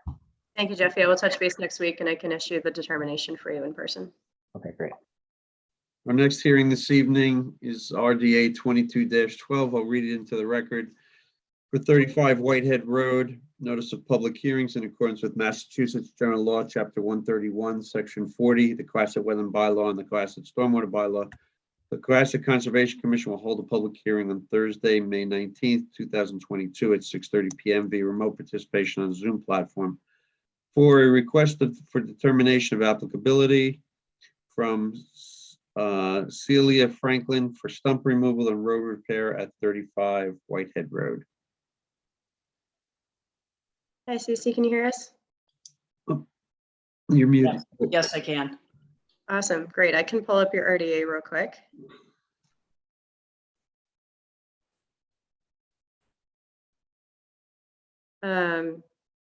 Would you like me to start, or did you want to describe the work briefly, or? Oh, you've seen it plenty. You can Yeah. go ahead if you want. Okay, so yeah, I can go through this briefly. Essentially, there is a large stump that is sort of right near the entrance to, this is kind of what we did here, right near the entrance to Whitehead Road. It is near the treat pond and wetland area, and it is right on the border of the existing road. It fell down during a previous storm, and it is a pretty large stump. We do have, sorry, this is a close-up of where it exactly is on the map, and then this is a picture of how large it is. It's about 34 inches wide, so it is a pretty large stump that is currently ripping up the road. And so the property owner and applicant have asked permission to take out the stump and replace that small portion of the existing road as a repair. And then Cece, do you have anything to add here? This is a little bit Um, easier to show from Whitehead Road. And you can see the wetland in the background in Treats Pond. So, yeah, not really. I mean, it's pretty straightforward, I think. It's, that was the October storm. I'm actually the caretaker for the property here. And we lost 25 trees in that storm. Actually, it's a good sized property. And this was just one of them. And when it started to stand back up, because the stump got cut short enough to be out of the roadway, it started to stand back up, and that's what made the hole really bad. The tape measure going into the hole actually extended in 6 whole feet. You couldn't see the numbers on it, but that's 6 feet into the hole. Not straight down, it's at an angle to under the stump. But as you probably all know, there's a lot of construction on a very small road here lately, and the really heavy trucks going in and out are cracking the road out further and further and further. So the repair job is becoming more significant. That tree was cut by, a crew out of, I think they were out of Montreal, that was opening up the road a few days after the storm. You can also see in that top photo that there's huge slices that they just tossed down in there. Now, from what I'm hearing, we'll just leave them there. And that's fine. It's fine. I mean, some of the neighbors on the road like things perfect, and they think it's quite unsightly, but I don't have any problem with it at all. I mean, I think we have to pull the stump out, or it's probably going to continue to do damage. I wouldn't even personally care if we left the stump there, but I don't think that that's going to make for sufficient repair. So what we need to know, I mean, I'm assuming you're going to agree that the road needs to be repaired. It has a big hole in it. I mean, Yep. an entire large truck tire could fall into the hole right now and someone would be stuck. I put the cones there just to warn people. So I'm assuming you're going to agree we need to repair it. It is a private road. So what we need to know is the proper way, the environmentally correct way to repair the road. I'm guessing wash stone, road base. I don't know. You can tell me. And then we can search out someone to do that correctly. I mean, this project is under the purview of the Department of Public Works. Well, it's a Is that private right? road, so I Private was road. told they wouldn't do it. I'd love that. That'd be great, because it's not going to be cheap. Okay. It surprises me because it's a road problem, all right? Normally DPW gets involved in these. They haven't in other areas around town. I don't know the policy, but I it's talked to them. Yeah. That'd And be great. I'd be all for that. Sorry, I didn't mean to interrupt you. that's okay. It just surprised me that DPW would shrug off and leave it up to the private owner. They're responsible for maintaining the road. I lived on Hobart Lane, and that's a private road. But DPW is responsible for all the maintenance of the road, including the asphalting and all that. So They told me all they do is plow. Mhm. I don't know. So that's all I know. I'm just going by what I've been told. Yep. It'd be great if they want to fix it. Well, we don't have any pull with them, so that's gonna have to be between you and them. But yeah, but he did tell me that there's, I guess, 13 miles of private road in Cohasset, and that all they're responsible for is the plowing. They did pave that road. It used to be, when I was a kid here, it was a dirt road, narrow dirt road. Because my mom's cousins lived way out in Windmill Point in the summer. And so it was a very narrow, rutted dirt road when I was a little kid. I loved it that way. But anyways, it's not that way any longer. I believe that was done after they installed the sewer, that then it was paved by, I'm assuming, the town. So it would seem like town installed pavement should be town maintained pavement. Don't know. Charlotte, what's the resource? I know it's near Treats Pond, but what's the distance to the wetland that's just so Right on or within the 50-foot. Yeah, that's what I would say too, that it's right on or slightly within the 50-foot buffer. And the Yeah. road would probably be just outside the 50-foot buffer. Yeah, I actually measured it with a measuring tape. So I was correct. Usually, sometimes I'm right, sometimes I'm wrong with estimations. Depends if I have the measuring tape in my car or not. So do you think it's going to be possible to pull that stump out without damaging the tree that's right behind it? I think there's a little more distance than appears in that photo, Okay. but All right. that's a good question. Well, it didn't pull the tree down when it fell, so, and those are probably the roots that have broken, so, They are broken behind yeah. it. Yeah. Well, I mean, I think the road has to be repaired. I think that the stump could be removed and just discarded with the other lumber. And Toss the stump down in there. I would think so. Okay. Tom? Eric? I agree. Yeah, I obviously it needs to be repaired. I'd be concerned about that other tree, maybe, you know, the root ball, they may be entangled. How far are they apart? Those two trees? Boy, I'd have to run down the road and take a look. Well, just a rough estimate, 10 feet, 20 feet, 30 feet? I don't think 20. Yeah.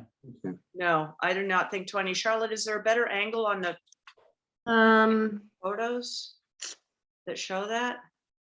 Really? Well, not this one. I have to turn it sideways, but it definitely does seem to be less than 10 feet behind. I don't think it's 20 feet, at least from what I can remember when I was when I was back here a while ago. I don't think it's 20. I don't think there's a 20-foot difference. It's definitely within 10 feet.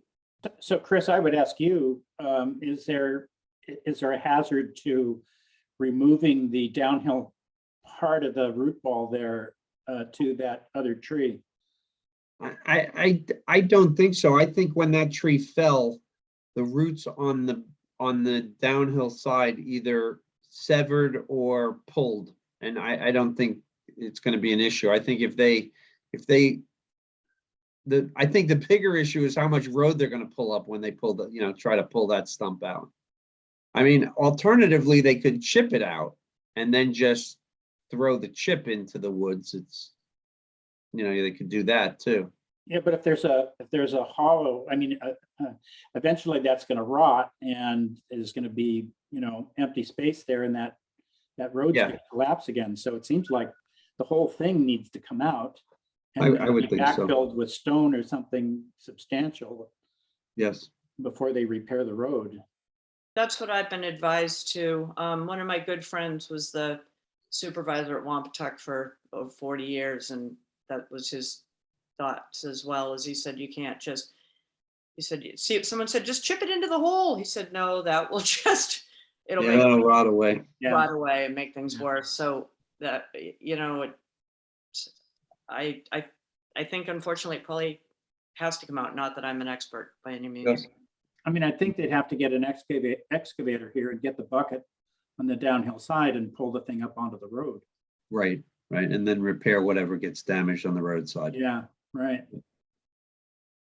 I think you may find that the repair to the road is probably a more costly job than getting the stump out of there, because the road's going to be completely chewed away, the substrate to the road, all right? And it's got to be dug up and rebuilt. Yeah. I know. Surprised me Cohasset's not involved. I mean, Beach Street You was are just resurfaced. Who paid for Beach Street being resurfaced? I assume that was the town, because the road was in such horrible condition from the common down to Atlantic Avenue. But it's not a private road. I'm sorry. That's right. You're right. It's not a private road. I thought the town assumed. I don't know. Obviously, I'm Yeah. not right. Eric, I wish they did. They'd come up and pave Howe Road. Okay. Sorry. Okay. Shut up. I wish they'd pave Atlantic down by Howard Gleason. That'd be nice too. Okay. So it sounds like we're in agreement here. Yeah. Let's see, this is an RDA, so we need do we have any conditions other than the stump ending up in the buffer or what? Yeah, the buffer. Any other conditions? Do we want to do clean wash stone for filling the hole back in, or any standards for that? Any of the fill materials for repairing the road? I think you want to put well graded stone in there, probably. But I think we probably leave it to the, probably, it's not a total rebuild of the road. I would assume that the contractor would know pretty much how to deal with that hole. I would think so. I was going to reach out to either IREA or, oh my gosh, I'm drawing a blank, Davis. Yeah, Yeah, either one of them would know exactly what to do, I'm sure.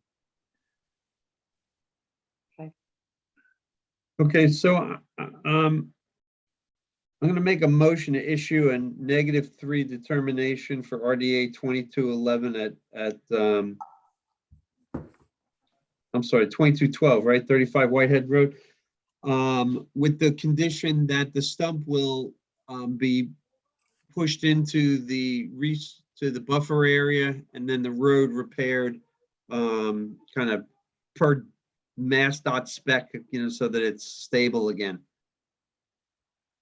Second, Having a motion and a second, we'll take a roll call vote. Will Ashton, Will Ashton, aye. Tom Bell, Tom Bell, aye. Kathy Berrigan, Kathy Berrigan, aye. Eric Eisenhower, Eric Eisenhower, aye. Trish Grady, Trish Grady, aye. Jay Pampari, Jay Pampari, aye. Chris McFarland, aye. That vote passes 7-0-0. Thank you so much. And I can, we'll touch base on Monday. Okay, glad to be short and sweet. Eric, come over from Hobart and take a look if you want. Maybe you can help me talk the town into fixing it. I'm on the common now. Oh well, still close by. It's a small Yeah. town. Thank you all very No much. And glad Thank you. Welcome. Thank you. The next hearing this evening is RDA 22-11. I'll read it into the public record.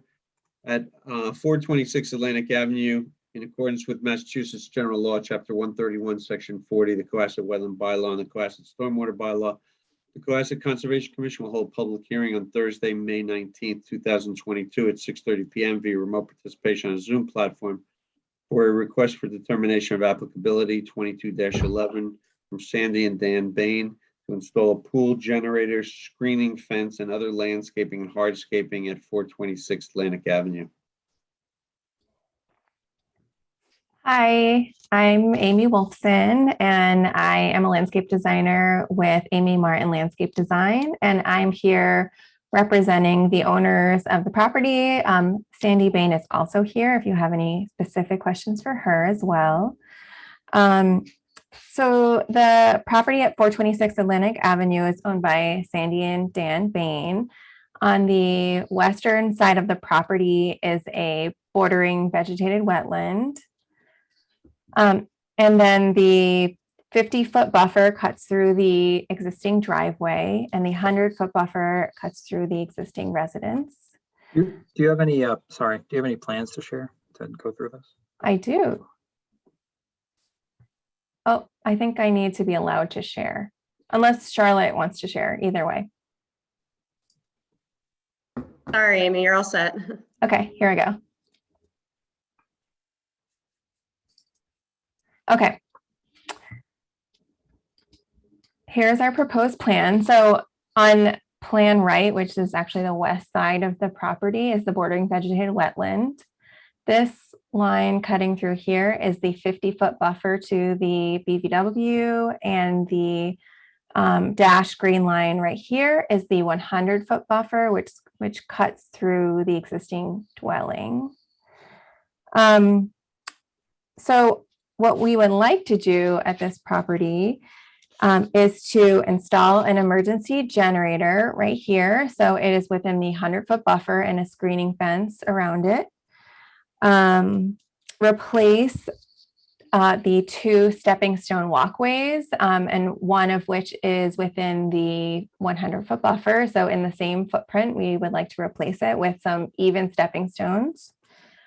We would like to rebuild these bluestone steps. Right now, they're a tripping hazard. The top of the step is not at the same grade as the lawn, which it currently abuts. So we want to rebuild those. Part of those steps are within the 100-foot buffer, and then add a railing to both sides. One side is within the 100-foot buffer to make it a safer path of travel. We would like to relocate a portion of the fence, which is currently on the neighbor's property. So right here, you can see this is the existing fence over here. It's not on the property. The property line like does this zigzag formation. So we are proposing to move the fence so it is on the property owner's property. The owner would like to build a pool and patio. Right now, there is an existing deck and an existing smaller pool. These are outside of the 100-foot buffer. However, the construction vehicles will need to use the driveway to access the backyard and build the pool and the patio. And like I said before, the driveway is within the 50-foot buffer. So they would not need to disturb anything within the 50-foot buffer to construct the pool and the patio and do any of their work in the backyard, but they would need to station some equipment in the 50-foot buffer by driving through the existing driveway. So not needing erosion control or anything. The construction entrance is at the street where the driveway opens up. Let's see. A portion of the new walkway in the backyard, the bluestone walkway, is within the 100-foot buffer. It is 17 square feet of bluestone that we're proposing to create a level surface at the top of the stairs instead of having grass, which can be uneven at the top of the bluestone steps. We would also like to install a gas fire pit right here. So this would go on the existing deck. The work that would need to be done would be to connect the gas line, which would mean lifting up some of the existing deck boards and installing a pipe which connects to the gas line on this side of the house. And two more things are to install some landscape path lighting and uplighting in some of the existing oak trees over here, and install native plantings within the 50 and 100-foot buffer. So the native plantings that we are proposing, and all of them within the 50 and 100-foot buffer, are native to Massachusetts, are eastern red cedar, pitch pine trees. Here's a pitch pine tree over here. Northern bayberry, which is down here. Switchgrass, Solomon seal, foam flower, lady fern, feather bush, spotted cranesbill geranium, coral bells, and butterfly weed. So all of the plantings within the 150-foot buffers are native. We have a list of native plants. You say they're native. Are you looking at our list? Some of them are from your list. Some of them are on the USDA plant list. Okay. So if it's within the 50-foot buffer zone, it must be on our list. Okay. All right. And it's very easy just to comply with that. All right. Sure. Rather than using different lists and different sources. Okay.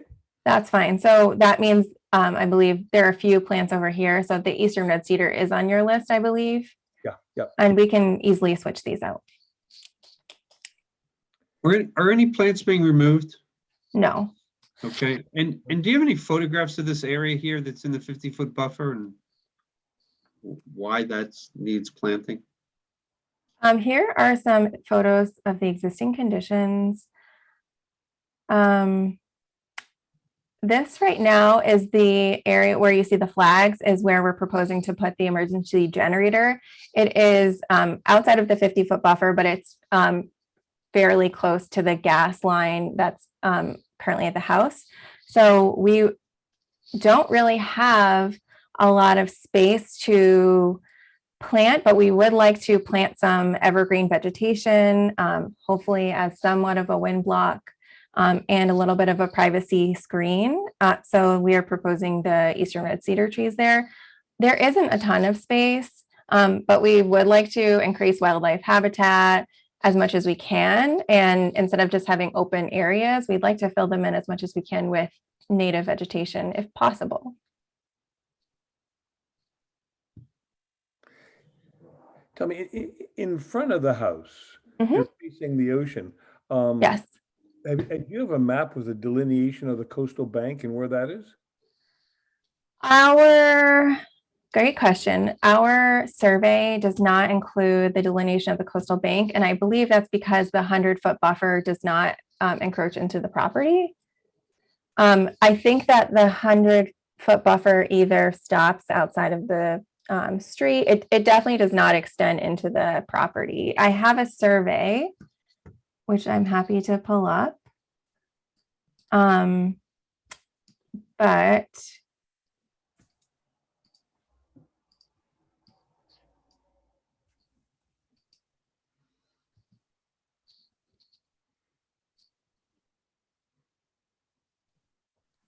the only wetland delineation on the property is or extending into the property is the BVW over here. Yeah, but there's a coastal bank that probably is right at the edge of the road, the Atlantic Avenue. If you look at the satellite photograph, the coastal bank, I assume, runs right up to the edge of Atlantic Avenue, and there would be a buffer zone of 1,500 foot stemming from that. So you have two buffer zones here. You have the BVW and also the buffer zone, I believe, maybe I'm wrong, related to the coastal bank. I believe we had a wetland scientist flag this, so I don't think that they would have missed that. I understand that there is a coastal bank. I'm not disputing that. But I don't think that the buffer extends into this property. It looks like the bank runs right up to the side of the road. All right, in the right corner. And then it's easily 50 to 100 feet into the property. I don't know what's going on here. Tom, have you looked at that? Yeah, I just scaled it off and it definitely extends into the property by something in the order of maybe 10 feet, The bank, the buffer to the bank, the buffer to the bank extends into the property about 10 feet. the 50-foot buffer, yes. Okay, so the 100-foot buffer would extend into the front yard. Yeah.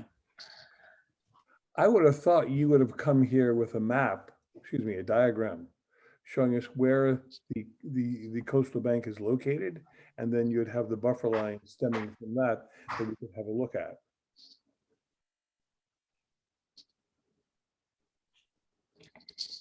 Amy, this is Sandy. Can you explain to me where the coastal buffer would be? Is it running along the street side of Atlantic? It has to do with the topography and vegetation and like proximity to as part of a wetland. So there is a coastal bank like on the beach side, the water side of your property. But we're not doing anything with that. No. But anything that is within 100 feet of the top of that bank is within the jurisdiction of this commission. I see. Thank you for clarifying. I didn't understand. And unfortunately, the survey we have is not noting the buffers to that wetland. When was the wetland delineation done? I believe it was this fall. Okay. And do you know who did it? I will have to look into that for you. Wasn't that Cavanero that did the survey? That's who did the himself? survey, but I'm not sure who is the wetland scientist. Amy, if you zoom in, sometimes you can see the general notes on the right-hand side, or sometimes Cavanero labels directly near the buffer zones who performed the survey and by what the date was. Very often Cavanero goes with South River Environmental. So if it's either on the right-hand side on the survey notes, or it's usually listed right near the actual buffer zone lines. I can try Let's to, see. I can try to look for it. There we go. Let's look. Yeah, there it is. So if you zoom in towards the Atlantic Ave wording, towards the end of where the wetland flags are, so that green dotted line, if you zoom in, it says SRE Yeah, January 13th, 2022. right.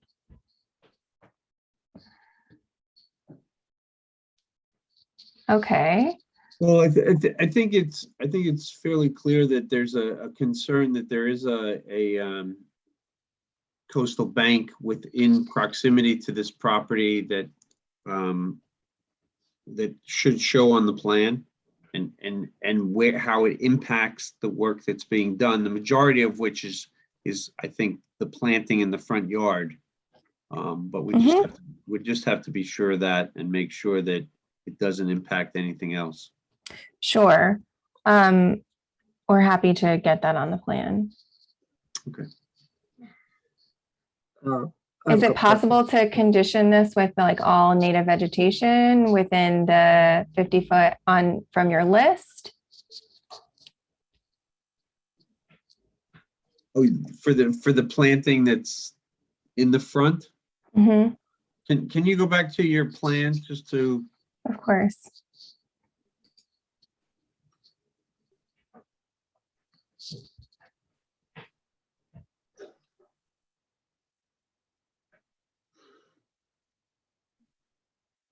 Since the road isn't on there, it's kind of hard to.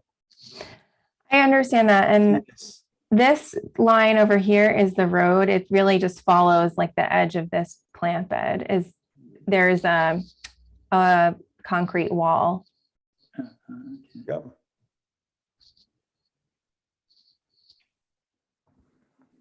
Yeah, so it looks like some of your planting is going to be in the 50-foot buffer.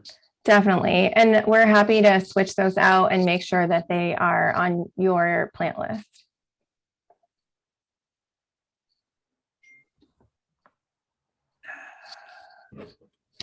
So what is there right now? Right now, there is existing border privet. There are some pitch pines. There is some Montauk, existing Montauk daisies, and then lawn. Yeah, I can see that on your photo. So it's already planted. Mm-hmm. It's been planted for a long time. Already existing plants. Exactly. So this plan is to add plants to the existing plant bed. Okay, all right. And native plants. Yes. Mm-hmm.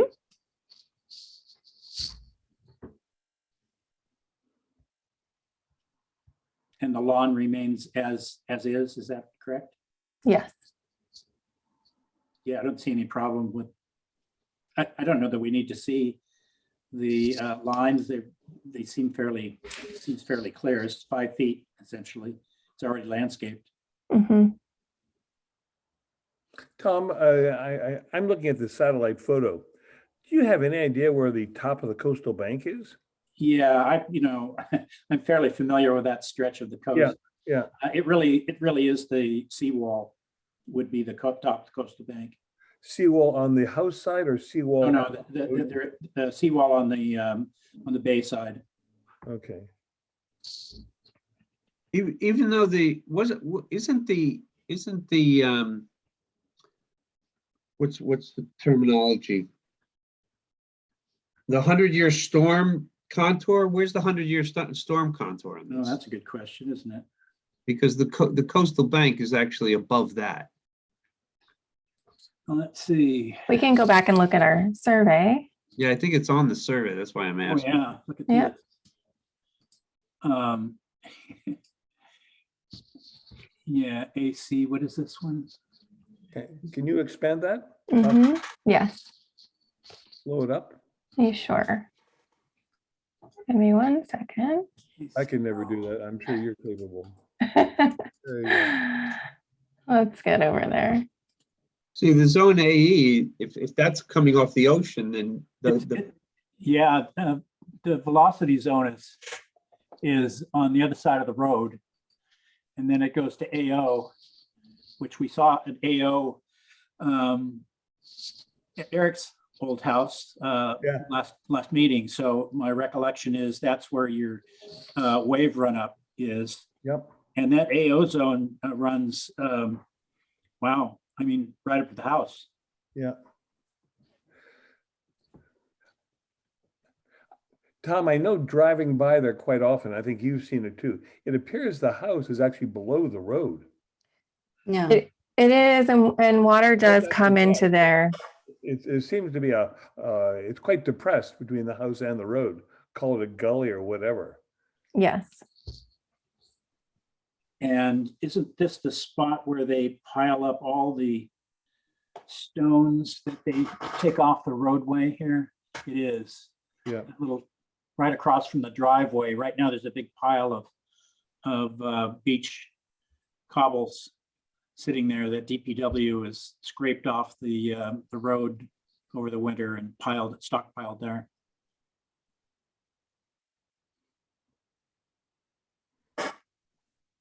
Yes, definitely all in the flood zone.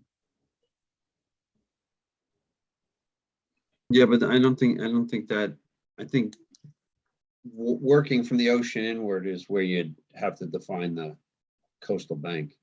Yeah, right. And the boundary between AO and VE is the seawall itself. So that is presumably the top of the coastal bank. Okay. And you're saying that's on the ocean side of the road? Yeah, right. Right, so the 100-foot would only be the front lawn area. About maybe 5 or 8 feet of the vegetation, the landscape part, not the lawn. Yeah. would be in the 50, and then much of the lawn would be in the 100. Right. Most of the lawn. But they're not changing anything there. No, I'm just putting some plants in. Yeah.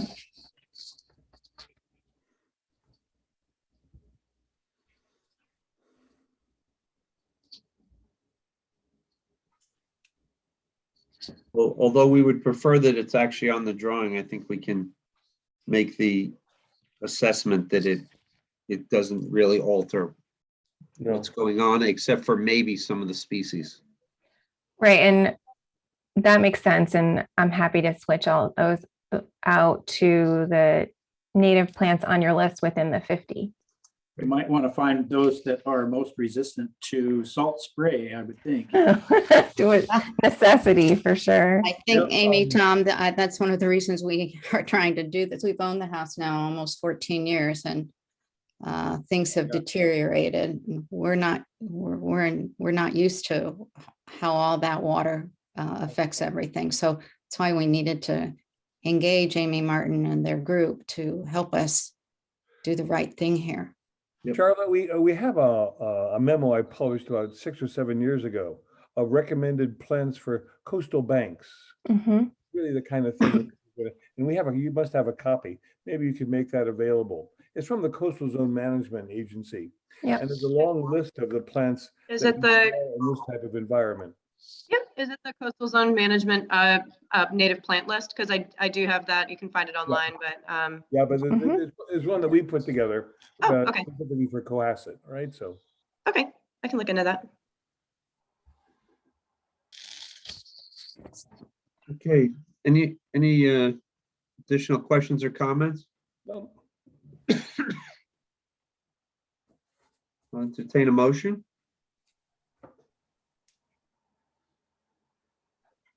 All right, I'll make a motion. I'll make a motion to issue a -3 determination for RDA 22-11, excuse me, 426 Atlantic Avenue, with the condition that anything within either the, pardon me, the 50-foot buffer of the, what is it, a bordering vegetative, is it an IVW? No, it's bordering vegetative wetland, or within, how many feet of the coastal bank? I just rounded off to 10, I would say. Oh, wait a minute. How many feet? No, what's the jurisdiction on the coastal bank? Is it 50 or 100? I think it's both, Tom, Chris. Oh, okay, so the inner buffer is the 50. So again, within the 50 feet of the top of the coastal bank will be plants taken from the Conservation Commission plant list. And I think that does it. Do I have a second? Second, Having a motion and a second to issue a -3 determination for RDA 22-11. We'll take a roll call vote. Will Ashton, Will Ashton, aye. Tom Bell, Tom Bell, aye. Kathy Berrigan, Kathy Berrigan, aye. Eric Eisenhower, Eisenhower, aye. Trish Grady, Trish Grady, aye. Jay Pampari, Jay Pampari, aye. Chris McFarland, aye. That vote passes 7-0. Do we want to do a variance for the? Yeah, I think we're gonna have to do a variance. Make a motion to issue a variance for planting within the 50-foot buffers with the condition that the planting will all be done without heavy machinery. Do I have a second? Second, Having a motion and a second to issue a variance for work within the 50-foot buffer. We'll take a roll call vote. Will Ashton, Will Ashton, aye. Tom Bell, Tom Bell, aye. Kathy Berrigan, Kathy Berrigan, aye. Eric Eisenhower, Eric Eisenhower, aye. Trish Grady, Trish Grady, aye. Jay Pampari, Jay Pampari, aye. Chris McFarland, aye. That vote passes 7-0. Thank you very much. Thank you. Thank you. Thank you very much for your time. Sure. You're Thank you, welcome. Amy. Thank you, Sandy. Our next hearing this evening is a show cause hearing at 322 Forest Avenue for tree removal. Sorry, give me 1 second.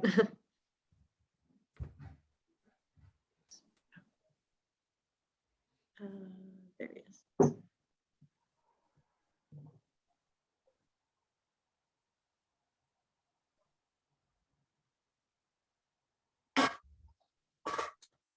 Hi, Joe. Can you hear us?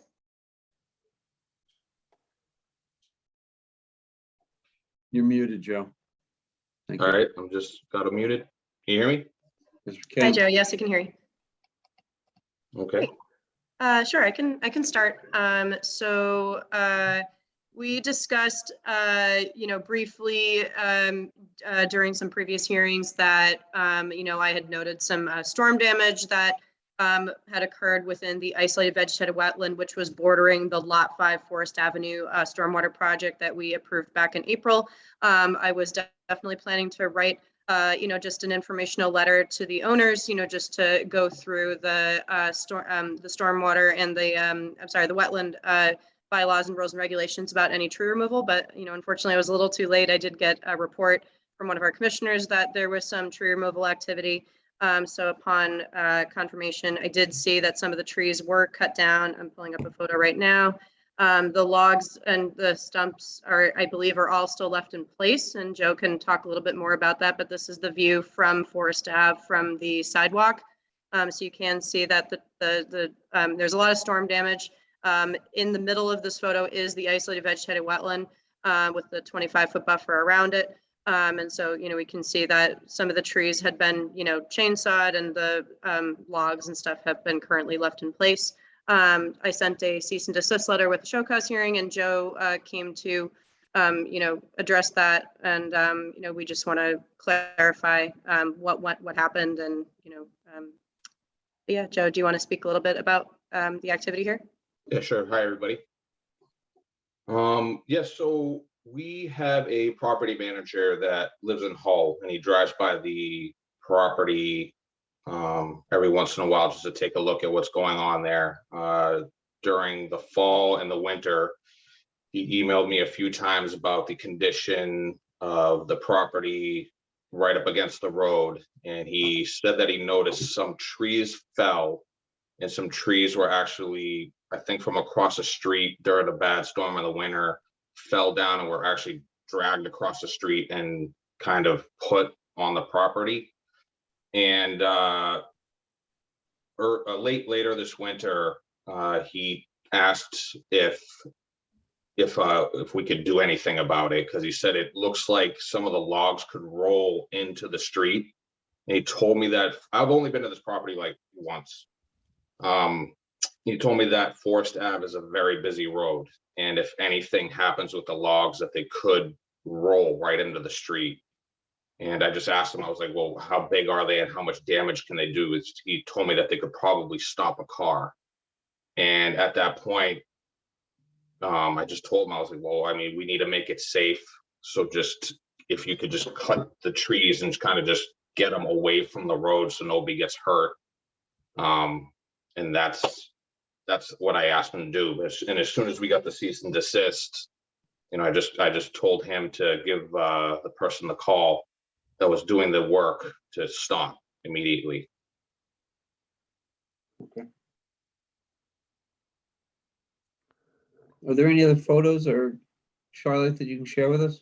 No, sorry, it's just these two from the road. Well, actually, I do have photos from back when I visited Lot 5 Forest Ave, if you want me to pull it up, but this is from what's visible from the street, just to kind of give that picture. That's fine. Any questions or comments? My only comment is, again, you know, moving forward, where do we go from here? There is an isolated vegetated wetland in the area that have been by. I think everyone's been by this site about 1 million times if you live in Cohasset. Just about every tree, though there are still some trees that stand, most of the trees, since they're in the wetland, have fallen over due to storms in the past. But as we have talked about earlier, when a tree falls over and in or near wetland, we leave it as is. I think we should probably just, there should be no more cutting, no more removal, leave the site as is moving forward.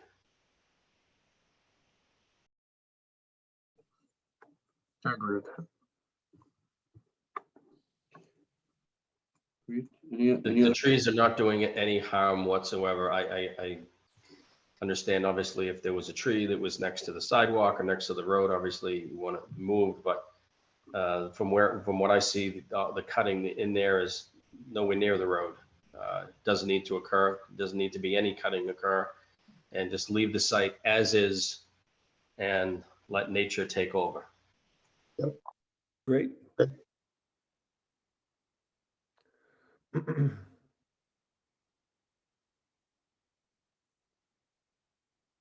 I think some of the cutting was from just bringing the tree back there.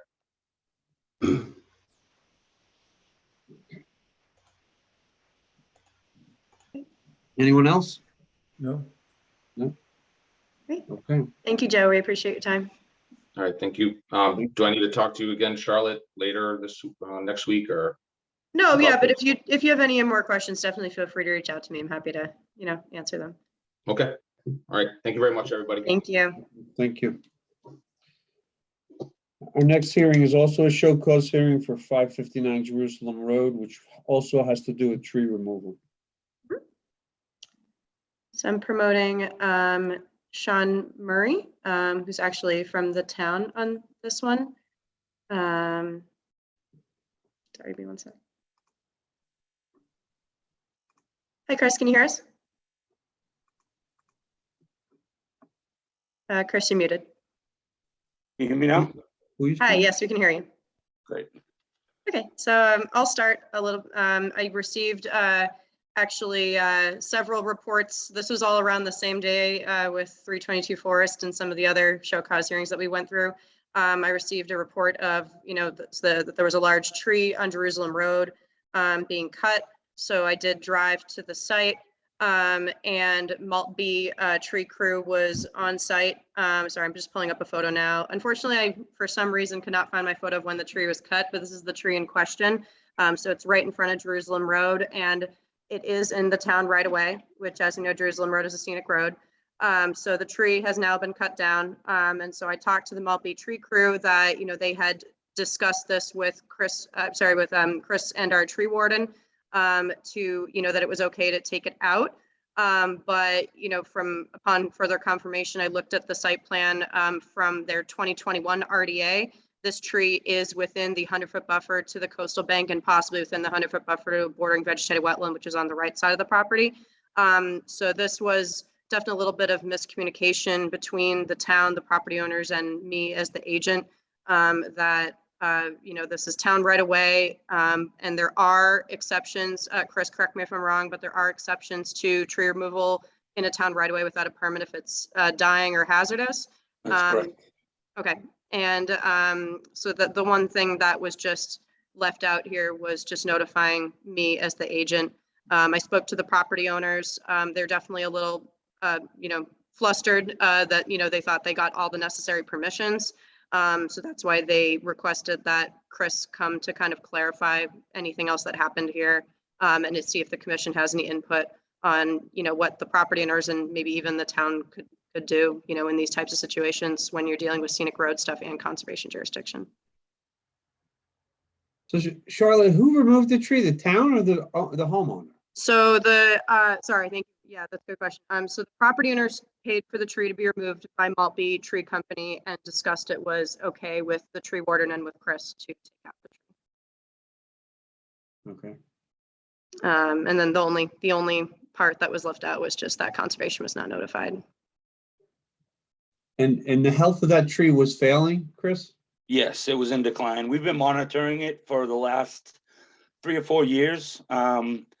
It was definitely in decline. It wasn't gonna fall, anytime soon, but our money for the tree budget had been depleted for the fiscal year. So we had met with the owners and said that come July, the new fiscal year, we would have the money then to take it down. It wasn't an imminent threat.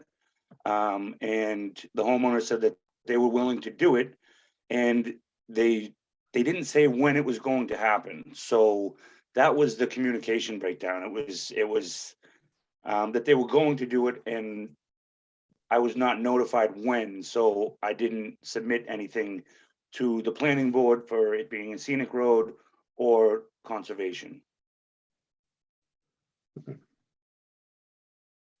And they did. Charlotte, Charlotte, you mentioned this is in the 100. This is going to be like 99.9 feet from Straits Pond. I would imagine.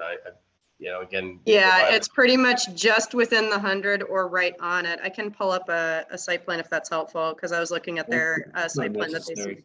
No, okay. But yeah, it's pretty much either right within or right on the 100-foot buffer to the coastal bank. And the 100-foot buffer to the wetland is pretty much, I think, a little bit in front of on the right side of the tree in this photo. So it's just to the right side. And that's across the street. Oh, correct? yes. Sorry. Yeah. Yes. Yeah.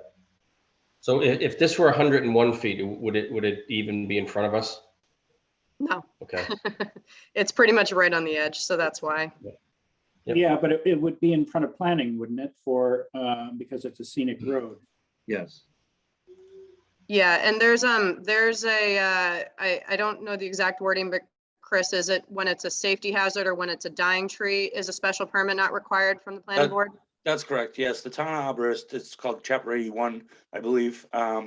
He supersedes anything. If it is a safety issue and he deems it so, he can take it down.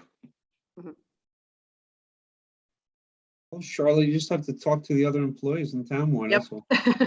Yeah, I think that's really what it is. And then, I did talk to, Chris about that. So yeah, moving forward, especially with scenic roads like Jerusalem Road, where we have a lot of crossing jurisdictions, I think that's just the best step moving forward.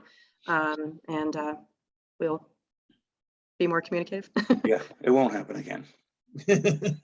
Sounds good to me. It never happen again. All right. Okay. Thank you. Thank you, Chris, for coming. No problem. No problem. Take care. Thank you. Our next hearing this evening is an ANRAD 22-19. I'll read it into the record in accordance. This is for 80 North Main Street. In accordance with Massachusetts General Law, Chapter 131, Section 40, the Cohasset Wetland Bylaw and the Cohasset Stormwater Bylaw, Cohasset Conservation Commission will hold a public hearing Thursday, May 19th, 2022 at 6:30 p.m. via remote participation on Zoom platform for an abbreviated notice of resource area delineation, ANRAD 22-19, from Thomas Hens, to delineate the bordering vegetative wetland at 80 North Main Street. Hi, Brendan. I don't see the property owners on the call, but I think it's just Okay. us. They may or may not be here, I'm not sure. Do you want me to share my screen? Sure. Please.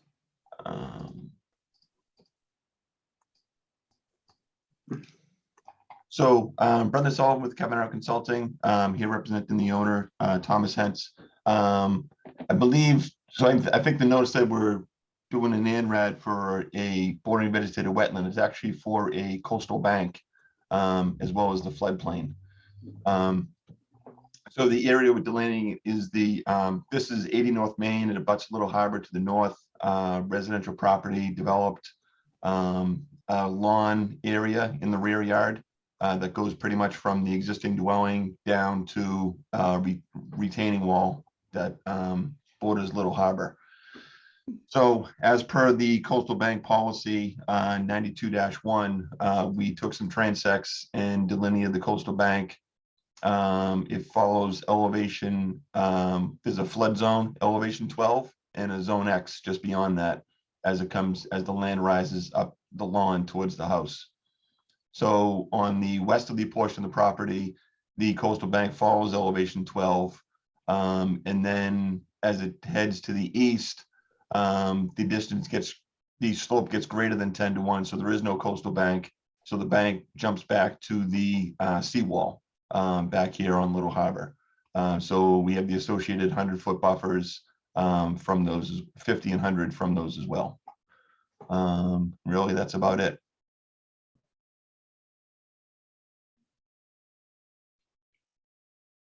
Could you zoom in just a little bit on where your transects are drawn? You know, the purple lines, yeah. Sorry. Yeah, so here's transect 1, Yeah. transect 2, 3, and 4. And then we did a profile of those as well over here. So here's transect 1. We have a slope of 6-1. So anywhere between 4-1 and 10-1, the slope, the flood zone dictates the coastal bank delineation, which is right at elevation 12. Same thing with transect 2. We have a slope of 6.8-1. Then we get a slope of 11.9-1 at transect 3. And transect 4, we have 11.9 as well. So there's no bank defined in these areas. So the top of the bank jumps back to basically the seawall at the northern edge of the property. So the coastal bank comes along here and then jumps back to the seawall and then runs along the seawall here.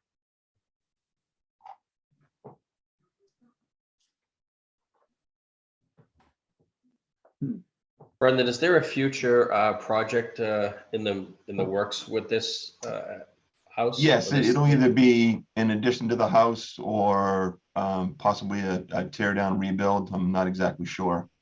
That's why we're just in the process now of putting together, just getting our resource areas delineated so we know where our 50-foot buffers are. And so can you just outline that again? I know you have the 50 that comes across in red, then it turns green, but just to further outline that, where the true 50-foot buffer is? So this is the most restricted. This is the 50-foot here, and then it would jump up to this red line here, and this is the 50-foot from this bank here. And the green line is the 100, so the 100 would be out here, and then it would jump up to, midway or street side of the house and over in this direction. It pretty much drops off after, I don't know, well, the 23 contour, and then maybe 28 or maybe up to 30 contour. It just kind of drops off anyway, doesn't it? Yes, yeah, it's pretty steep up here, and then it's slowly, gradually gets, as the contours get, further and further apart, the lawn is, it's less than a 10-1 slope. Okay. So Brendan, is the break between or maybe it's easier just to say, is elevation 12 considered the 100-year storm? Yes, that's a velocity zone, VE12. Okay. And it pretty much coincides, which it pretty much coincides where it's graphically shown on the flood map as well. Yeah, okay. And could you just explain the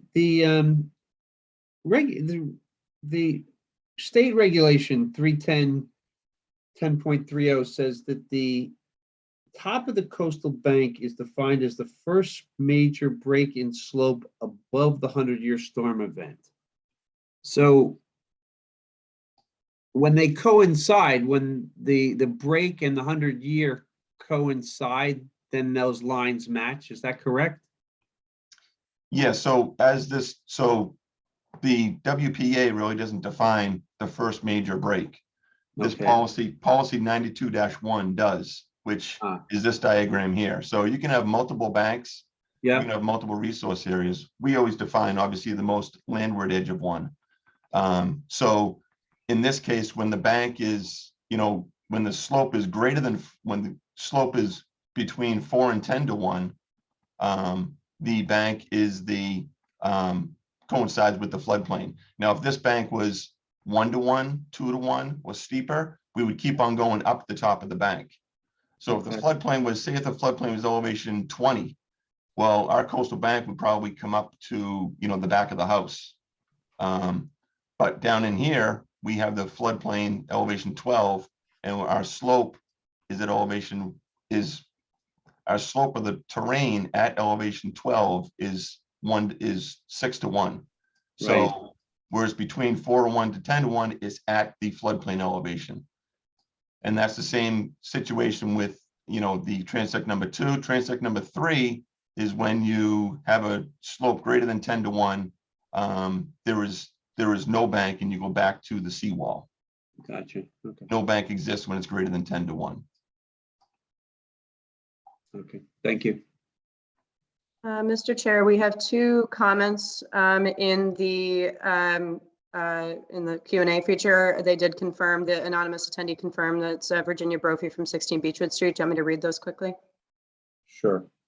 So the person on the call has just asked, I guess this is for the commission and for Brendan. Can you please clarify the lawn maintenance? This abuts Little Harbor. Would love to know that the grass is green via utilization of the approved fertilization. A nice opportunity to have a public discussion about the detriment of lawns and fertilizer. And then the second comment is just kind of tying into our previous showcase hearing with 42 Smith Place. If we want 42 Smith Place to be natural, and yet this is lawn that abuts the Little Harbor with no comment.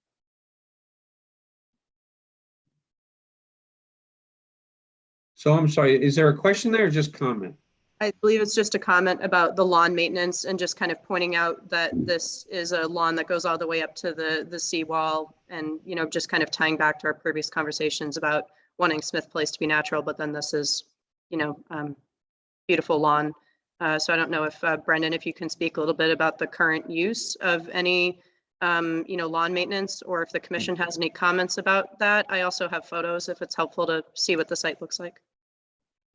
I have no idea about the lawn maintenance. I mean, it is lawn. I don't know what they use for fertilizer or anything like that. Certainly if we are proposing a project here, so if there was a project to notice of intent in front of you, we could, certainly talk about, restrictions and what to use, what to and to not use in the resource area and or the buffers to them. Okay. And I'll just add a note that, of course, our rules and regulations do not allow the use of herbicides, pesticides, insecticides in the buffer zones, and only low nitrogen fertilizers are allowed, just so that the audience is also aware. The commissioners have any comments? No, I'd no just say that comments. this is a really Again, sensitive area, and fertilizer is a big issue. We don't have a big algae problem in Little Harbor, at least not as big as some of the other areas around, but there is algae here, and it's driven by all the fertilization that's taking place on all of those lawns. You want to clean Little Harbor, stop fertilizing your lawn. I mean, not just reduced nitrogen, stop using it, period. Plant clover, let it fertilize itself. In general, Charlotte, the low nitrogen fertilizer is considered, at least in my research, a fertilizer that's less than 5% nitrogen. all Mhm. right? in these. Yep. Now, the problem is it's kind of hard to find those, all right? I'm sure Right. you can, if you spend some, and typically they're up at 15 or 20% nitrogen. So five or less is a nice low fertilizer. Mhm. Probably not gonna keep Tom Bell happy, all right? But it's getting in the right direction, okay? Mm. And if you make it organic, then that 5% nitrogen is even less apparent because it's gradually released. It's not a big shock of nitrogen going in. So that's about all I can say. I completely agree with all the comments. I just want to, again, for the record here, we don't have an application in front of us as far as a true project goes. This is Yep. simply just looking for a determination on the delineation. So as Charlotte mentioned earlier, we do have for the audience and for everyone, we have all the standard language in the order of conditions that says no fertilizer, et cetera, in the 100-foot buffer, et cetera. But if this project comes in front of us, we will surely continue to state that, but we just simply have an ANRAD in front of us. And I think the applicant is looking for a positive determination here, which I don't have any further questions and happy to move it forward. Before you do, there are two more comments here that I would like to just read in. Thank you, Charlotte, for at least articulating this. And then second, it says, it's all about leverage there. Before you asking for permission, ask for something in return regarding the lawn, maybe convert it to something. Well, in fact, they're not in front of us asking for permission. They're asking for us to acknowledge the fact that they have identified the buffer zones correctly. So we really don't have any leverage at this point to ask for anything in return. All we're doing is reviewing their application, and we're going to take a vote, I assume, once we make a motion to either accept what they've presented to us or not accept it. So. Charlotte, are we looking for a positive determination on this for this ANRAD? For an order of resource area delineation, it's basically three choices. It is an accurate, where we have no edits to this current delineation. And then there's modification in the ORAD form where we approve it with our modifications if the commission feels that any changes are needed. And then the third decision is inaccurate. What is the date of this plan that's in front of us here? Is this the only plan that we have in front of us? Yes, April 27th, 22. Jay Pimpari will make a motion to accept the ANRAD application for 80 North Main Street dated April 27, 2022. Second. Having a motion and a second to accept the what was the date? April, whatever plan. 27, April 27, 2022 plan as accurate. We'll take a roll call vote. Will Ashton. Will Ashton, aye. Tom Bell. Tom Bell, aye. Kathy Berrigan. Kathy Berrigan, aye. Eric Eisenhower. Eric Eisenhower, aye. Trish Grady. Grady, aye. Jay Pimpari. Jay Pimpari, aye. Chris McFarland, aye. That vote passes 7-0-0. Great, thank you, much appreciated. Thank you. Our next item this evening is a NOI 22-20 for 249 Jerusalem Road, an addition and garage reconstruction. I'll read it into the record. In accordance with Massachusetts General Law, Chapter 131, Section 40, the Cohasset Wetland Bylaw and the Cohasset Stormwater Bylaw, the Cohasset Conservation Commission will hold a public hearing on Thursday, May 19th, 2022 at 6:30 p.m. via remote participation on a Zoom platform for notice of intent 22-20 for a proposed addition and reconstruction of a garage from Eric Richter at 249 Jerusalem Road. Good evening, members of the commission. Brad Holmes with VCR here on behalf of 249 Jerusalem Road. Eric Richter is in the audience, and you would be able to promote him to join. That would be great. We've submitted a notice of intent for Mr. Richter's property at 249 Jerusalem Road. Project entails a proposed garage reconstruction and construction of a second floor addition. Would it be helpful for me to pull up the plan? Yes, please. Great.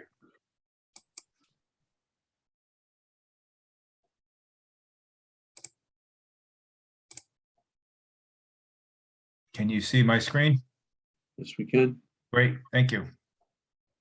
The property at 249 Jerusalem Road, shown here in a little bit, contains a single-family home with a garage, and it butts tidal inlet associated with Little Harbor. There's a bordering vegetated wetland to the east.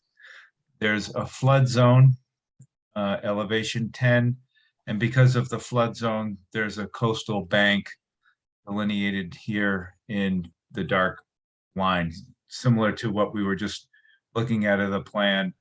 Due to the topography within land subject to coastal storm flowage, there is a coastal bank.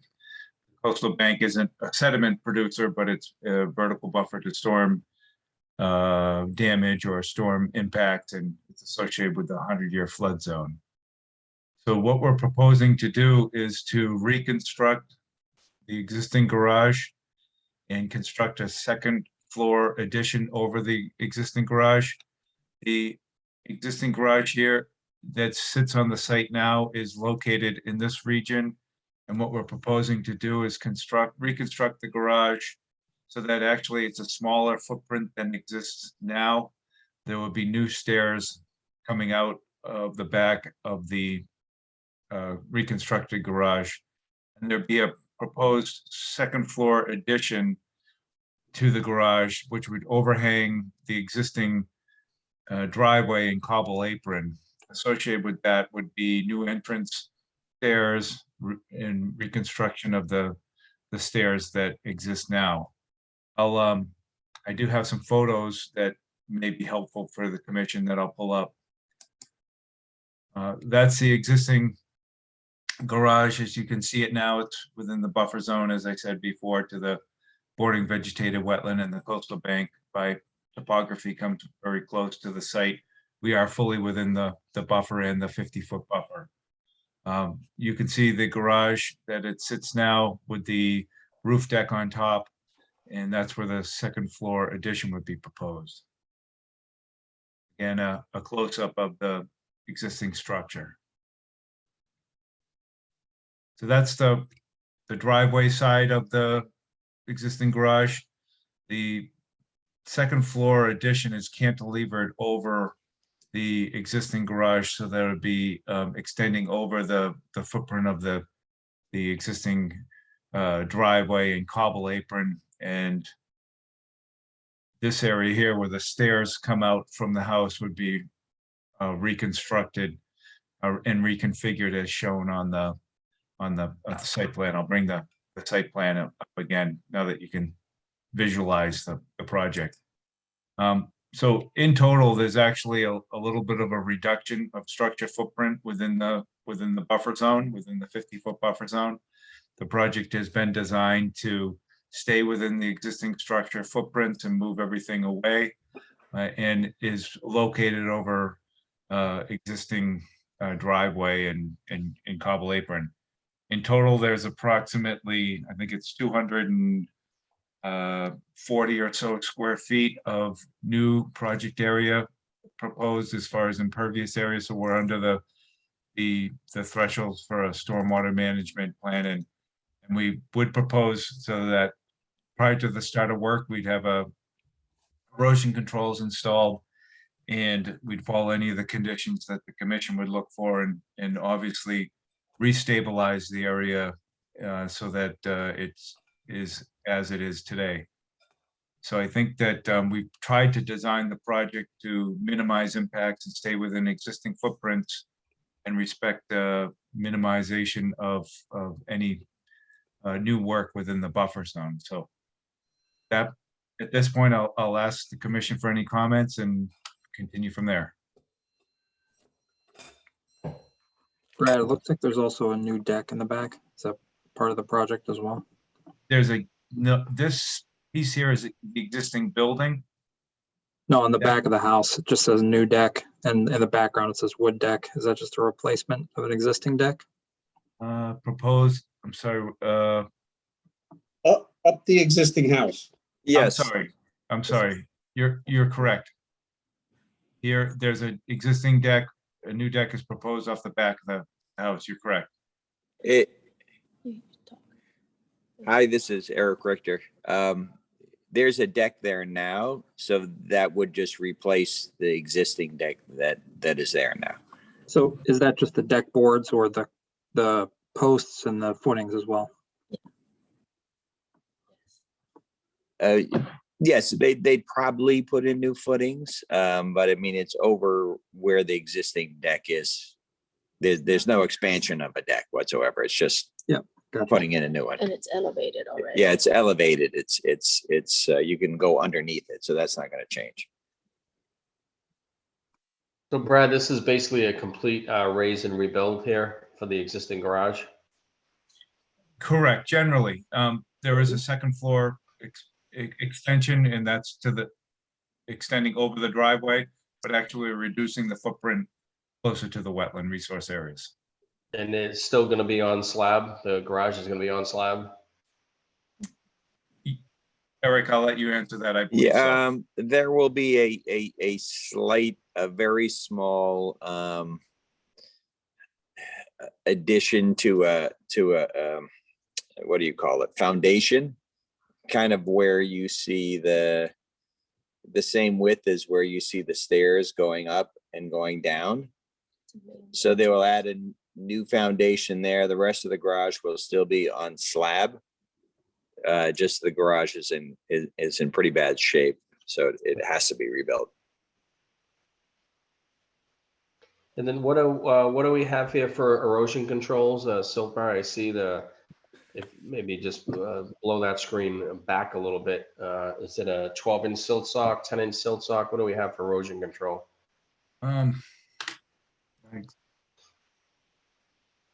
We would, whatever the commission, we have a proposed silt sock. We didn't detail let me see, I think there is a detail on the side.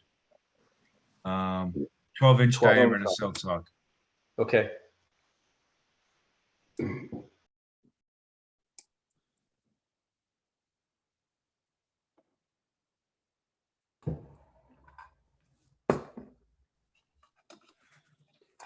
Any additional comments, questions? Charlotte, do you have anything to add? No, not in this case. And I think, Brad, I think we may have clarified our material and stockpiling is also out of the 100-foot buffer. It's like a little bit further down on the site plan. Correct. We were able to respond to Charlotte's comments, and thank you, Charlotte, for providing that so we could be in place tonight. It was very helpful. Thank you. And I would say that you might want to add the new deck under your proposed activities, just to show that you're doing that. I didn't see it in the project narrative, but just to mention that also. Sure, thank you. You're welcome, thank you.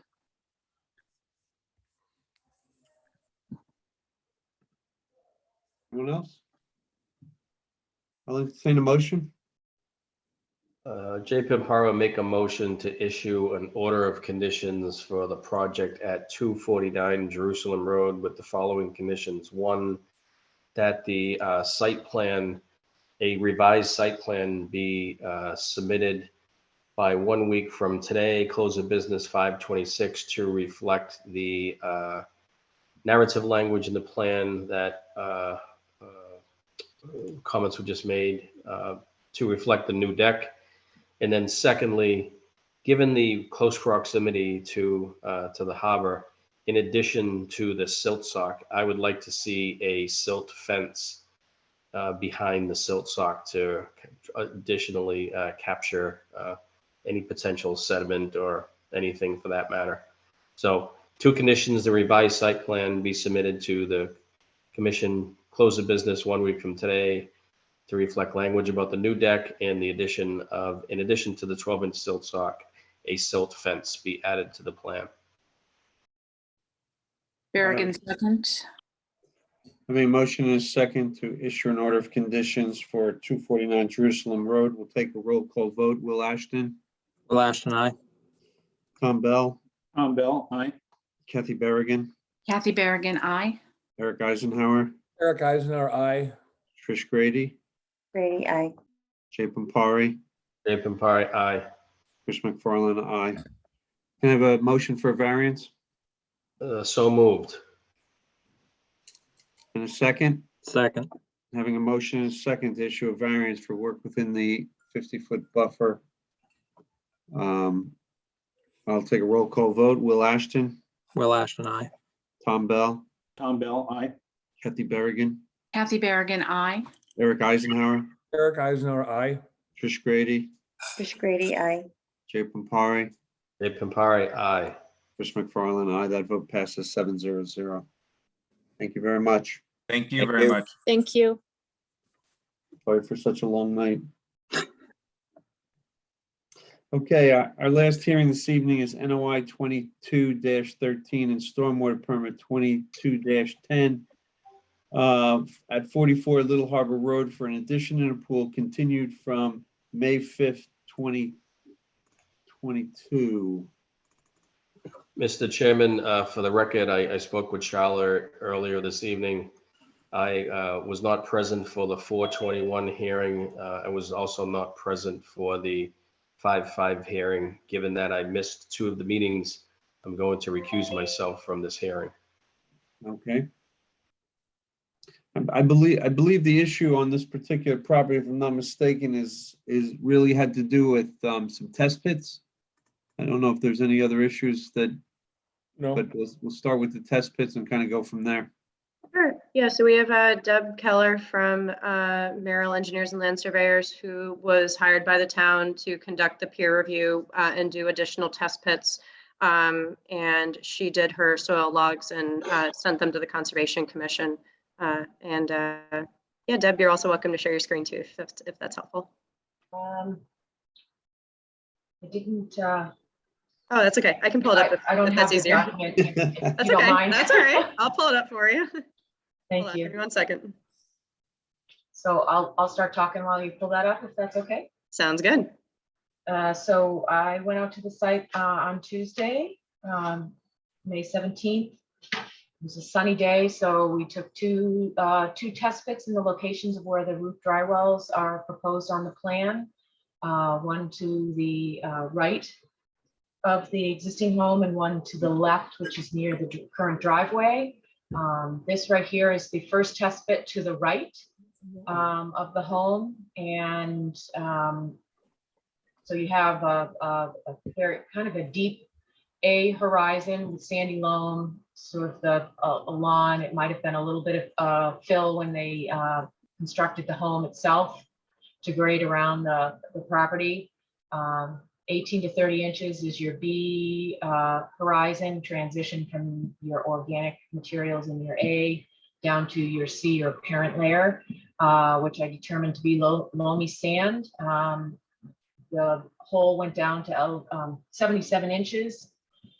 It was very friable. And this pit had a lot of gravel, cobble, stone in it.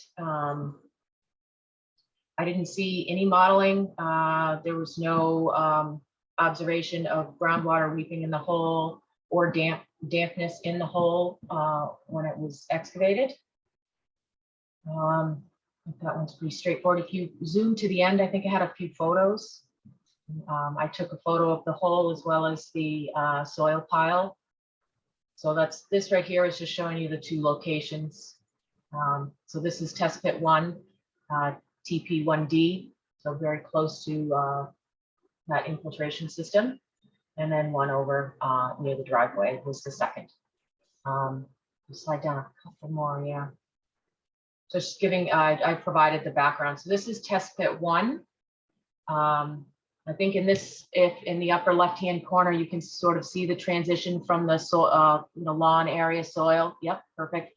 Down into the parent layer. It's helpful if you see the stockpile. I think that might be the next photo, and you can see the gravel and cobble that's ends up in the bottom of the hole. Yep.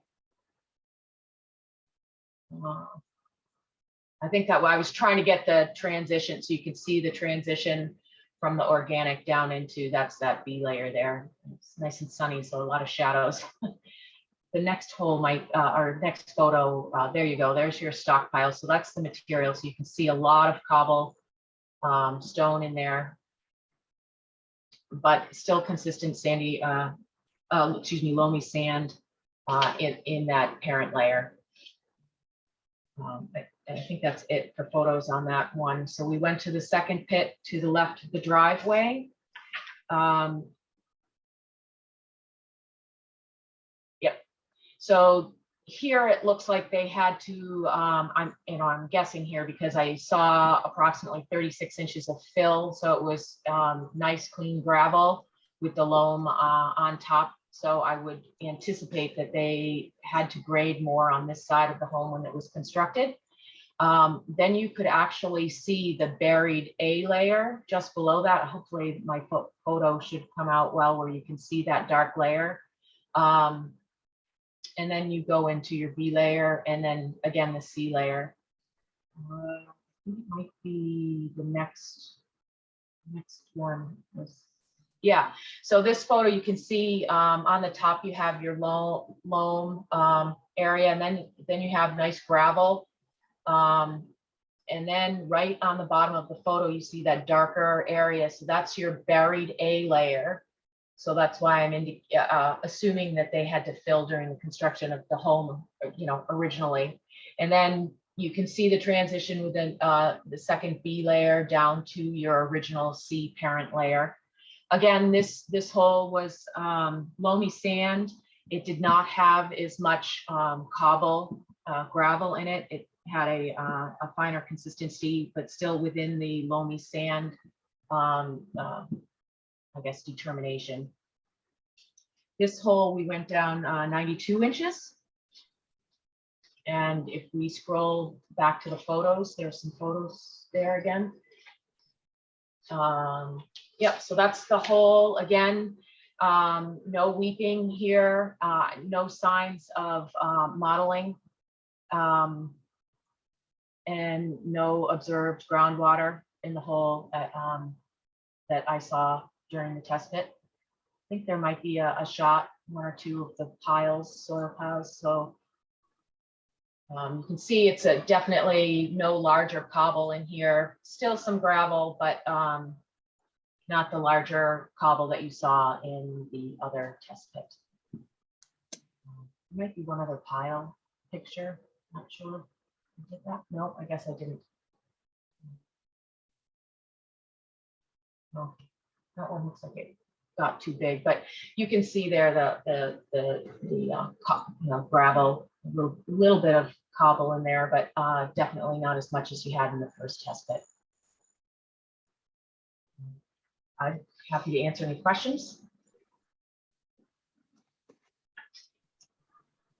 So, Ms. Keller, have you looked at, well, let me back up a little bit. Were these holes, test pits dug in the same place as the first set of test pits? Do you know? Do you know? So I clearly could tell the first one was an original test pit.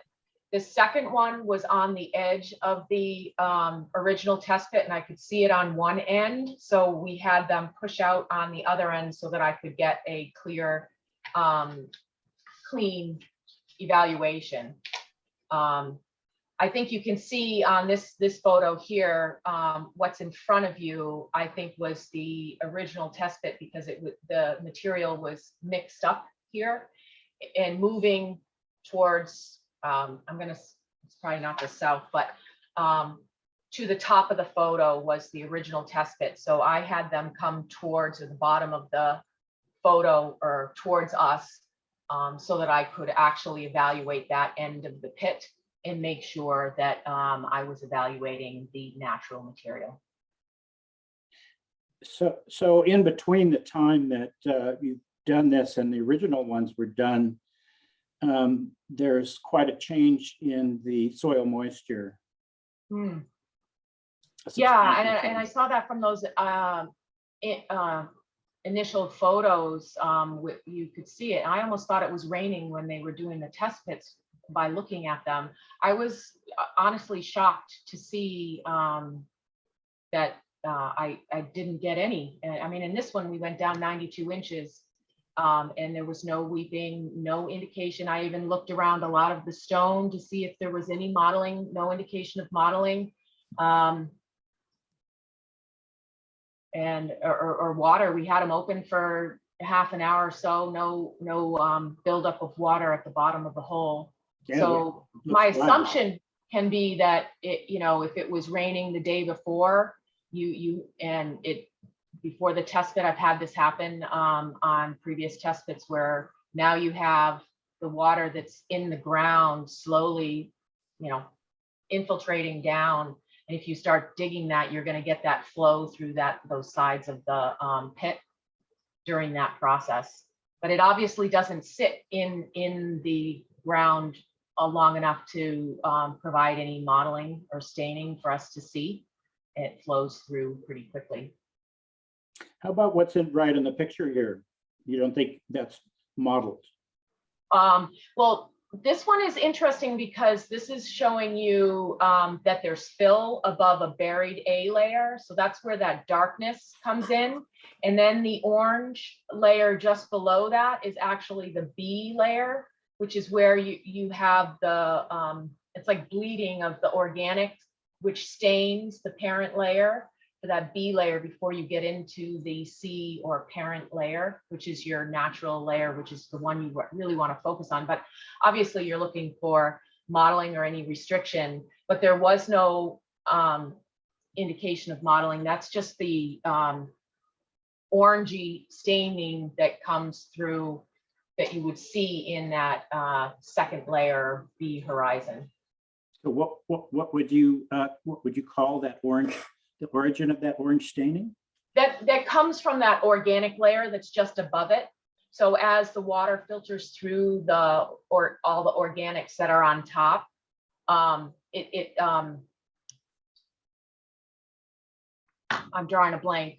This is the fill picture, so you can see that fill above it, and then that buried A layer is just below that, and the B layer, the organics filter through that and they start bleeding into your parent layer. So that's why we have the A, B, and C layers that we look for.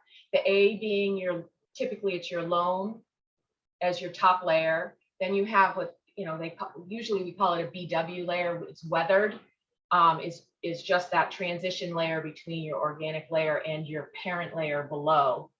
And so your parent layer is usually, especially on, till sites, you're going to see more of a gray color to it, sandy gray color, which you see as you transition down. And those are where I measure, like I'll measure that organic layer, and that'll be the first, 0 to 18 inches. And then we go from 18 inches down, whatever that thickness of that B layer is as it transitions, and then your bottom layer.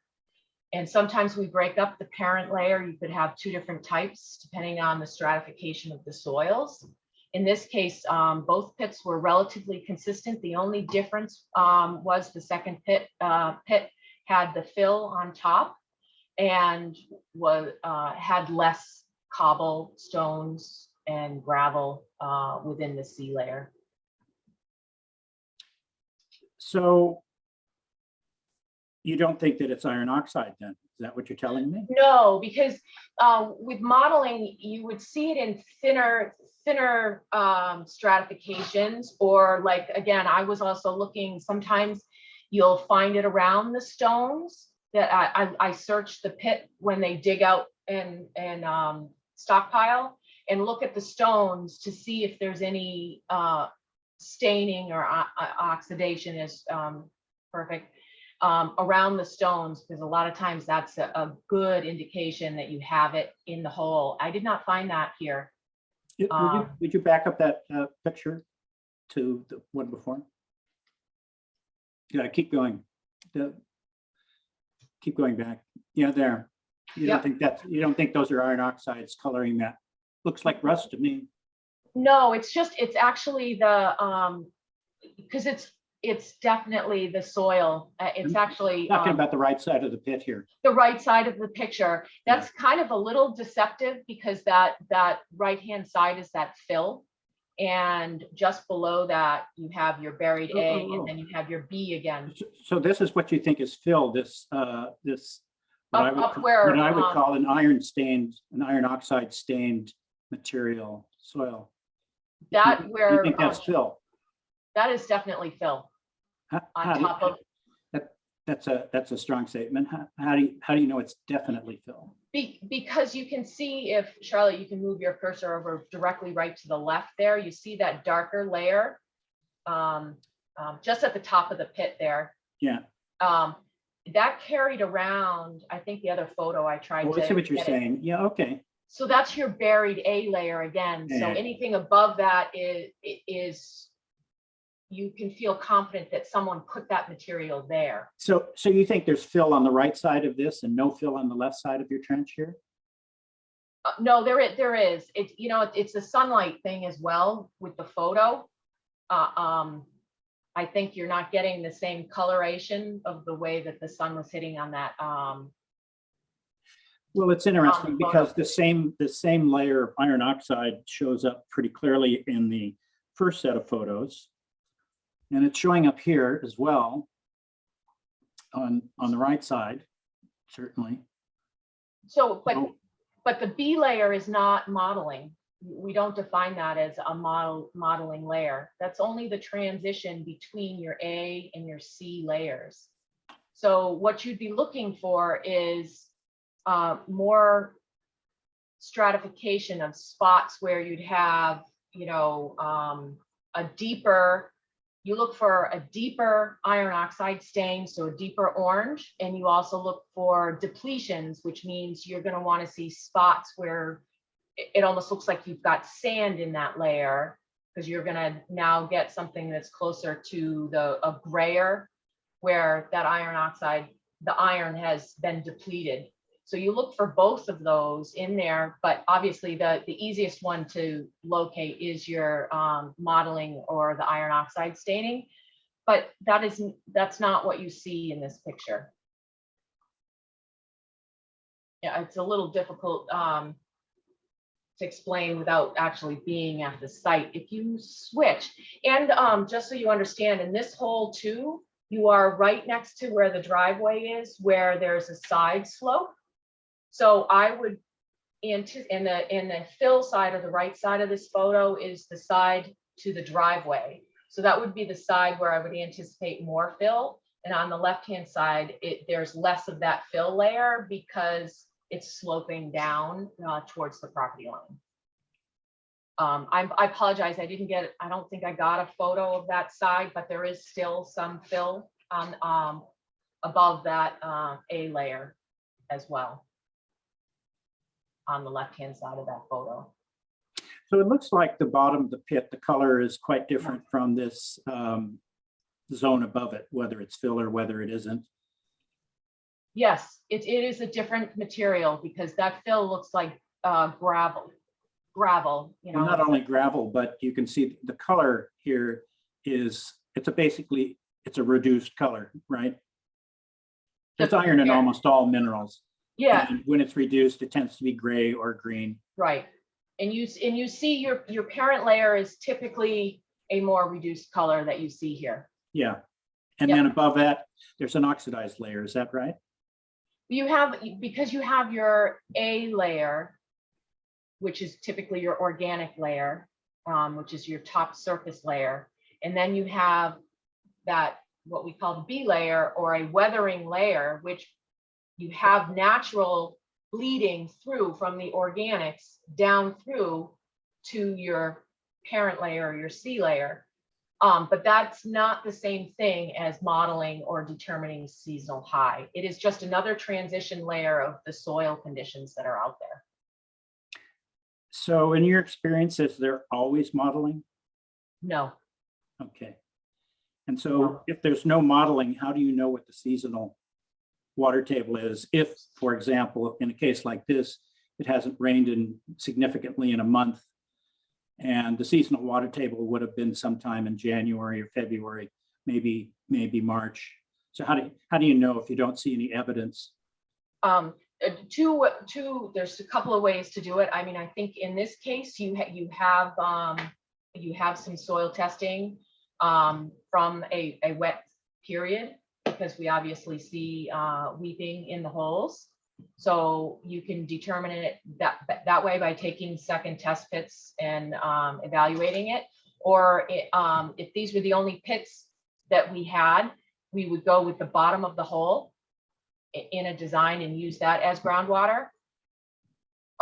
You could also go and Frimter, which is a calculation where you take a local well and you look at how low, like if you're in a dry season, that well may have a different depth if you're in a wet season, and there's a calculation where you can adjust, and you go from the bottom of the hole and you say, okay, our well is low, so we're going to add a certain elevation to the bottom of that hole, and that's going to be seasonal high groundwater. So did you investigate whether there are any wells in the neighborhood? I did not. I just took these two test pits. So you can't use that method. We could still look. You could still look at that. Currently, we can look at the well elevate data for the month of May, local, and look at it that way. Well, the month of May is not going to be very informative. You're supposed to be looking for the seasonal high water table. Correct, but you take the well data from as close to when you did the test pit, because that'll tell you where groundwater is. And then with the Frimter calculation, that gives you the adjustment that you add to the bottom of the hole. So it is critical, you know, a lot of times we want to dig down as deep as we can go with the equipment or the site condition, because if we don't see groundwater in that pit, we're going to either assume the bottom of the hole as groundwater, or Frimter it, which always brings it up from that elevation. We know from the first set of test pits. We do. That groundwater was present in the hole. I think we could probably look at the weather records and determine whether it rained that day or not, which might be useful. If you think that the water in the hole in the first set of test pits was due to rain, it would be pretty easy to look up what the rainfall was that day and the week prior to that. Did you do that? I did not. Okay, so that's just an assumption you're making, not a finding. Is that correct? That is correct. It is assumption. Only because all I had, I did not witness those. So I'm, as you are, as members of the board, are just looking at those photos. And so I was anticipating looking at the photos going, geez, when I got here, I'm like, I can't believe that I have no indication of groundwater in these two holes because of those photos. So the only sort of, you know, it is an assumption that I made, is that, geez, I wonder if there was a heavy rain before that they went out and took those test pits. So you can hold the 84, which I believe was the, they determined groundwater from weeping. So I'm not sure how they could pick modeling with that much moisture in the pit from those. And I'm only making that assumption from that photo. Sometimes modeling is clear when much clearer in wet soil than dry soil. No. Yes. No, I have not found that to be my experience. It's difficult to, you can see where groundwater is weeping into the hole or coming up from the bottom, definitely during a wet time. But with regard to the modeling, which is the oxidation we were just talking about, it's very difficult to find those color changes, because sometimes they can be, they're not like red flags screaming out in the pit. So you really have to look for them. So when you have the wet soils, everything gets a little darker in color, and then you have a hard time finding those changes in color.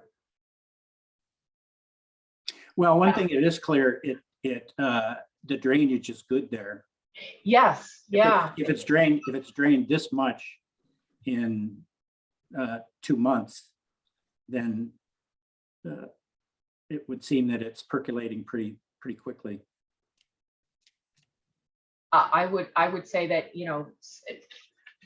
it's not sand, it's not beautiful sand, but it's a loamy sand, which is still on the better side for soil and indications of good soil for your roof runoff. Yes, Thank you. you're welcome. Ed, do you have anything you'd like to add? I'll just mention that we did receive one letter of support from, I believe it was the 45 Little Harbor Road property abutter. So I just wanted to enter that into the record that, they reviewed the documents, the drawings, everything, and they wanted to show their support for the project. But I don't know if they're on the call, but they just wanted to voice their support. Anyone else have any comments?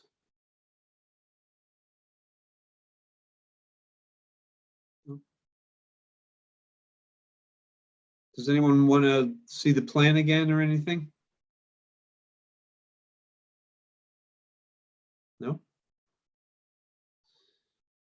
Well, I think this was the only outstanding issue from this project. okay. Yeah.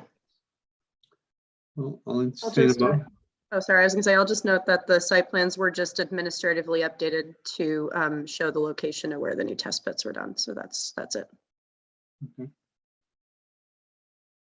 I think they previously moved the Caltech chamber, adjusted the landscape plan, all of that we reviewed already. Yeah. Okay. Well, I'm going to, let's see this. So were there any orders of condition? No. Okay. And Sean, all your plants that were within the buffers were from the Conservation Commission plant list, correct? That's correct, Chris. Okay. Then I'm going to make a motion to issue an order of conditions for NOI 22-13 at 44 Little Harbor Road. Do I have a second? Having a motion and a second to issue an order of conditions for NOI 22-13 for Little Harbor Road. We'll take a roll call vote. William Ashton, Will Ashton, aye. Tom Bell, Tom Bell, aye. Kathy Berrigan, Kathy Berrigan, aye. Eric Eisenhower, Eric Eisner, aye. Trish Grady. Trish Grady, aye. Jay Pampari recused himself. Chris McFarland, aye. That vote passes 6-0-0. We also we need a variance for doing some planting within the 50-foot buffer. So I'm going to do a quick roll call for the variance within the 50-foot buffer. William Ashton. Oh, I'm sorry. That was a motion. Do I have a second? Second. Having a motion and a second to issue a variance, we'll take a roll call vote. Will Ashton, Will Ashton, aye. Tom Bell, Tom Bell, aye. Kathy Berrigan, Kathy Berrigan, aye. Eric Eisenhower, Eric Eisner, aye. Trish Grady, Trish Grady, aye. Chris McFarland, aye. That vote passes 6-0-0. And lastly, I'll make a motion to issue a stormwater permit 22-10 for 44 Little Harbor Road. Do I have a second? Second. Having a motion and a second to issue a stormwater permit, we'll do a roll call vote. Will Ashton, Will Ashton, aye. Tom Bell, Tom Bell, aye. Kathy Berrigan, Kathy Berrigan, aye. Eric Eisenhower, Eric Eisner, aye. Trish Grady, Trish Grady, aye. and Chris McFarland, aye. That vote passes 6-0-0. Thank you very much. Thank you. Thank you very much. Have a good day. Thank you, Deborah, for your review. You're welcome. Have a nice evening. Okay. All right, that's it for hearings this evening.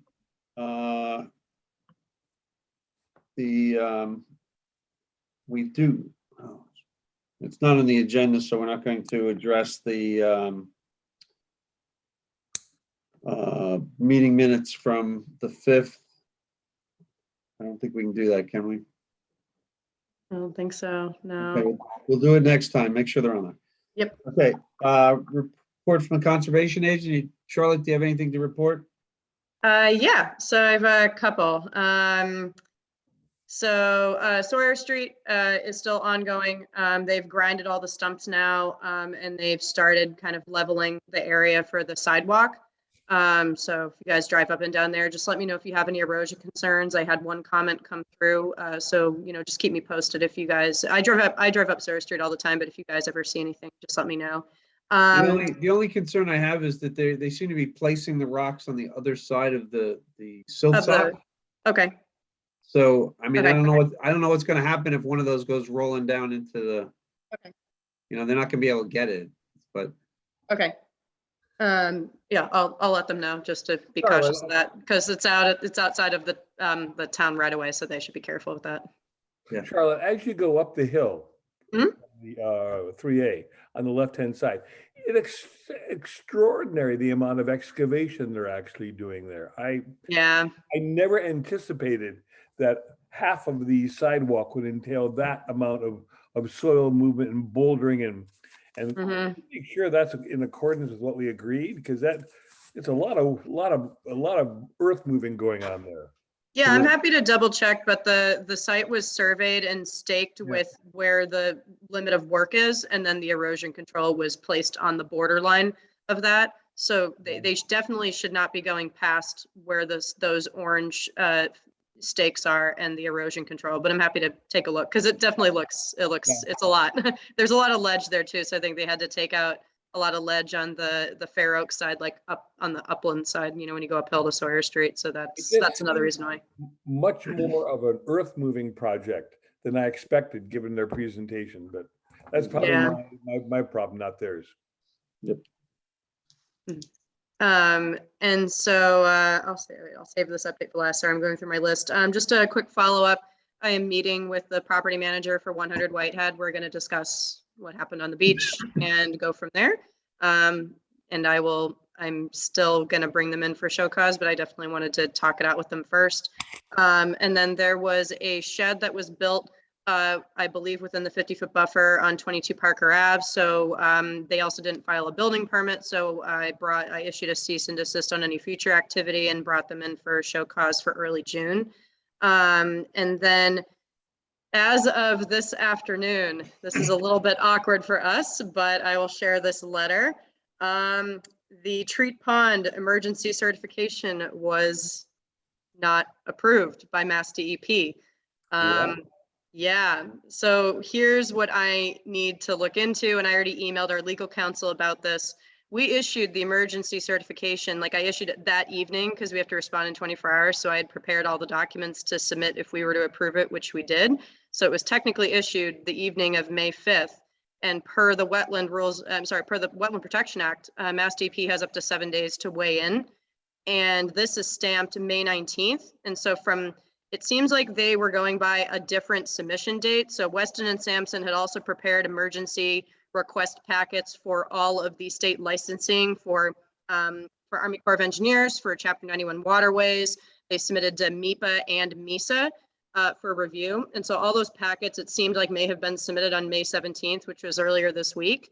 So why they weren't done around the same time we issued the emergency, I'm not sure. Our legal counsel was even not sure how the state permitting process worked with emergency certifications. But either way, it looked like they went by this date rather than the date of where we actually issued the order of conditions and the emergency. So I am questioning with our legal counsel, did Mass DEP do something wrong because we issued the emergency and they should have replied by May 12th, May 13th, not the 19th. So this is a letter that I just got this afternoon. It's in OneDrive if you guys would like to look at it. The reason why they're denying it is, there's correspondence from, Weston and Sampson asking about emergency filing, dated back to August earlier, but right before I was hired. So there's written correspondence about talking about emergencies. And then a similar license application was submitted back in 2016. That was when we approved the order of conditions back in 2015 for a different variation of the project. So, there's enough evidence from Mass DEP showing that Mass DEP received showing that, they don't think it's an emergency for that reason. And so they are referencing our emergency and order conditions here.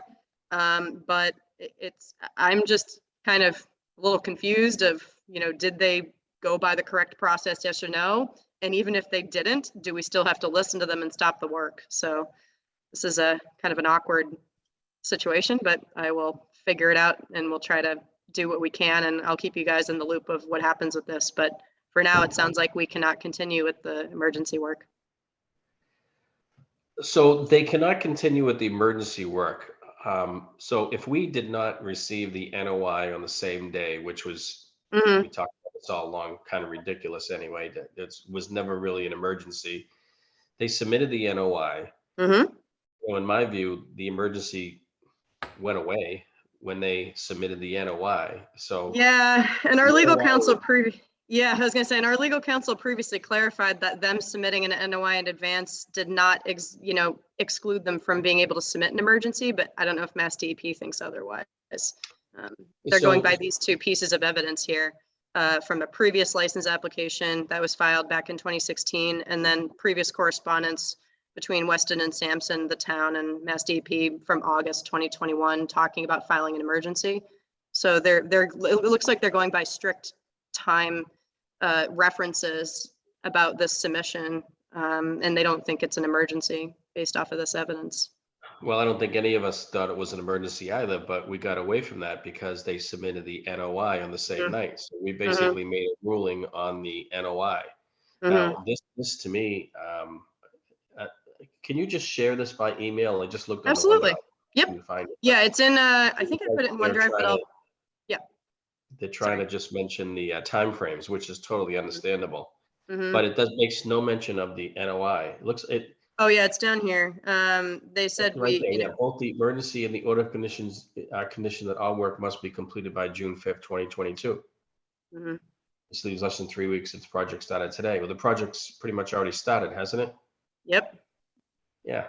So they have to stop. They can't, what's that? I mean, at least this letter is telling them to stop. What I want to question is whether or not Mass DEP broke their own rules of not responding in 7 days. Well, and then the other question is, it tells them to stop under the emergency certification, but does it not tell them to stop under the order of conditions? It says both the emergency and the order of conditions issued, blah, blah, blah, must be conditioned by June 5th, but they're not ruling on the order of conditions, right? They're ruling on the emergency certification. Correct. Yeah, the letter is basically rejecting their emergency authorization. But yeah, the order of conditions is just like one piece of the puzzle. Obviously, if they had gone through the normal process, so the order of conditions is only one piece. And as you guys know, they have to have an order of conditions to apply to the other state permits. So that might be another reason why there was a time delay from when these were issued and when Weston and Sampson submitted all those emergency packets to all the state permitting offices. But yeah, I forwarded this to our legal counsel, but I don't know if they're going to be able to continue if Mass DEP tells them no. I don't know if DPW can appeal. How is it they even started without Mass DEP's approval? I thought That's what the emergency allows. So the emergency has to be issued in 24 hours. Mass DEP has up to 7 days to respond. So between day 1 and day 7, they were in a weird period where you're waiting on Mass DEP to weigh in. And so since we didn't hear anything by last Thursday, Friday, it was like, oh, sounds like we're in the clear. And, they had already started the work obviously before then, but you can work up until, Mass DEP tells you to stop, and then past that 7-day period, it's good for 30 days. So that's what I'm kind of confused about, if Mass DEP went by a different submission timeline, not from the day that we actually issued the emergency. So it's a little unclear as to whether or not Mass DEP may have broke their own time frame or not. Looks to me like they did, but I don't know if they're allowed to get away with that. So does this mean they're going to reopen the gate at Sandy Beach for use? For Sandy Cove, sorry. No, Sandy Beach. They've got they kept the Oh, gate. right. Yeah, because they have all the stockpiling there. It's a good question. I haven't heard back from Brian yet. Like the second I saw this at like 4:18, right before I was about to log off and take a 2-hour break for this meeting, I was like, oh, that's nice. So Charlotte, I would recommend you contact Brendan Malency here at the 508 number immediately. Yeah, I'm gonna give him a and call tomorrow Give them morning. a call and see exactly, what the situation is on Okay. their part. Okay. Because obviously we're going into we're going into a weekend here and then, Yep. just, Yep, definitely. I That don't was think like my, anybody thought this was a good project. And, Tom and I sat down with the DPW back in like November timeframe, and we talked behind the scenes about this right. often, week after week after week, And meetings saying, the yeah. emergency certification is coming, it's coming. It was never an emergency, and DEP stated that. The only thing that, we had an NOI, an active NOI in front of us, and that's why I was mentioning in my emails right after to you, Chris, and to Brian, to talk about what does this emergency certification mean anymore, because we just issued a full-blown notice of intent. Yeah, it was supposed to basically, like, the emergency certification kind of is supposed to take priority over the proper process for issuing an order of conditions. And so if Mass TP hadn't said anything, if they don't say anything in those 7 days, then you're allowed to continue the emergency work for up to 30 days. And then after that, any other work that is not considered related to the emergency, they would have to wait and go through the normal permitting process. So that's why their permit was almost like, when we issued the emergency, we gave them like a priority head start, essentially. Whereas in the normal process, where they just submitted an NOI, they wouldn't have been able to start any of this work until they got all of the state licenses. Yeah. So the real emergency is going to start when people start arriving at Sandy Beach when it gets hot on Saturday morning, find out that the gate's closed and won't be open Saturday or Sunday, or maybe now for who knows how long. Wait a minute. What are we talking about here? We're talking Sandy about two Beach different was projects. locked up today. No, we're talking about two different projects. No. Oh no, it's so no. All the piping is stockpiled. They've got it all stretched out in the parking lot. Right. Even it's on the south side of the parking lot, so it's really not in the way of beachgoers or people that are parking, for that matter. But they had the gate was closed. The gate was closed when? It was closed at 7:30 this morning. Yeah, they closed it yesterday. Yeah. So Well, they'll believe me. come Saturday when it gets hot, that gate's closed. That's when the I can emergency tell really you, starts. right now, there's no way in hell that beach is not going to be fully open Saturday and Sunday.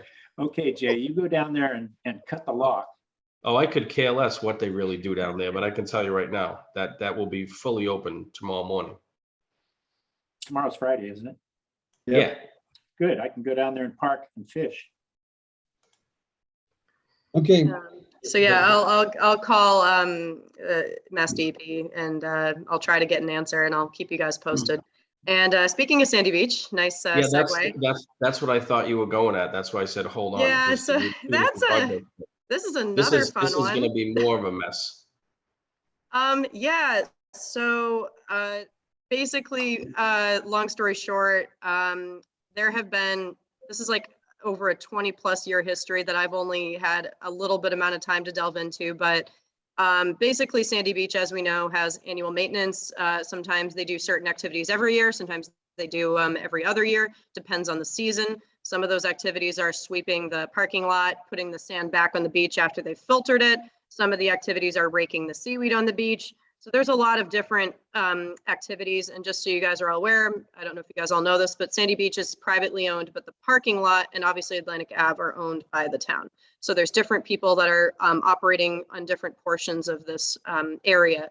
And so back in 2020, their order conditions for beach maintenance had expired May 2020. One thought about this now, Jay, is maybe they might meet the COVID tolling provisions. So I will look into that. So a permit that was issued before the start of the state of emergency qualifies for the tolling provisions. So that may or may not give them a little bit of time to do something. But so essentially we had conversations with, Sandy Beach Association. I talked to the one of the people on the board, and I said we need a new notice of intent for the beach maintenance activities. And Mass DEP actually agreed, where they sent Sandy Beach Association a letter, breaking down the regulations and requiring a notice of intent. And so based on the last couple weeks of conversations, we talked to our legal counsel. I talked to Sandy Beach Association, Cabanero Consulting, who's their engineer representative. They don't think they need to file a notice of intent. And so they are having their legal counsel look at all of the current, all the previous notices of intent and orders of conditions that we'd issued in the past. So the one most recently would be the 2005 one that was extended. And just for the record, I don't know who was on the commission back then, but they extended it well past the years they were supposed to. So that's a fact that we'll just have to accept. And so, yeah, I haven't heard back from their legal counsel. I've been trying to get a hold of them pretty much every single day because Tuesday was the deadline to submit something for our June 2nd meeting, which has not happened. So I do not know if they intend to submit a notice of intent for any maintenance activity that goes on this summer. And then the one thing I want to check, Jay, is if they meet those tolling provisions that give them a little bit of extra time to work within the current order conditions that they had. But I'm not sure if they're going to submit a notice of intent despite Mass DEP sending them a letter. They are riding on existing conditions that were issued with one of the orders of conditions that was closed back in 2001, I think. And so they're going by some COC conditions from a 2001 permit that allowed that said they were allowed to do those maintenance activities on the beach despite filing orders of conditions in 2004 and 5. And I just, it's a very complicated history, but just long story short, I don't know what's going to become of this. If they start doing maintenance on the beach and Mass DEP or CZM or anybody who drives by that area, including us as commissioners, we might be put in a tough position, just to put it bluntly. Well, I'll add my 2 cents here. This has been a complete disgrace, and it's nothing against you, Charlotte, whatsoever. You came into this very late. I've been dealing with the situation for probably 3 full years of documentation, and you've seen the documentation going back and forth, back and forth. Our previous agent completely dropped the ball and never followed up with anything on this. There's full documentation that says that there's no current order of conditions for any work to be done on Sandy Beach. Nothing, zero. The order of conditions has fully expired. We sent letters to Sandy Beach Association over and over. They said, we'll get an order of conditions in, we'll get it in, we'll get it in, we'll get it in. It's all been documented and they never did anything about it. DEP got involved last year because they got complaints. And as you saw the documentation, again, before your time, Charlotte, letters back to Sandy Beach saying, hey, you don't have an order of conditions, you can't do the work out there. They still went out there and did the work. They'll probably be out there this weekend if they're not out there right now doing the work. And there was another, as you know, a letter from DEP because they got more complaints saying, hey, what's going on? Why are they allowed to do work without an order of conditions? And you saw the letter from DEP, and I appreciate your follow-up. And yeah, we're going to be put in an uncomfortable position, but you know what should happen? They should be treated just like everybody else is treated and put an immediate stop work order on them, and then show them the documentation and put it on Facebook and put it on the wicked local Cohasset Mariner, whoever wants to find out, and show them all the documentation where we've been saying for years, you don't have a permit, you can't do the work, period. Yeah, this is, I know their legal counsel was trying to get a hold of Mass DEP for more information, but I've tried to look into beach maintenance plans from other towns. A lot of towns have them. They all come in different shapes and sizes, but Mass DEP has also issued enforcement orders in the past, not just on the town of Cohasset, which also made the Mariner News back in 2005, but also against, I believe, Situate and Plymouth, for not having open permits for this beach maintenance stuff. So it's not just that, I don't think Cohasset is being picked on in particular. It's just we have a history where they've had to be told about the permitting process. And while I admit some of the beach maintenance activities to me may seem minor, they definitely have an impact. And even if they're sweeping sand off an existing parking lot, that sand is contaminated, and it has to be, filtered, and has to go through, certain procedures to put it back on the beach. So one of the good things that at least Sandy Beach Association has told me is that they're not removing sand, rocks, anything like that, other than just marine debris.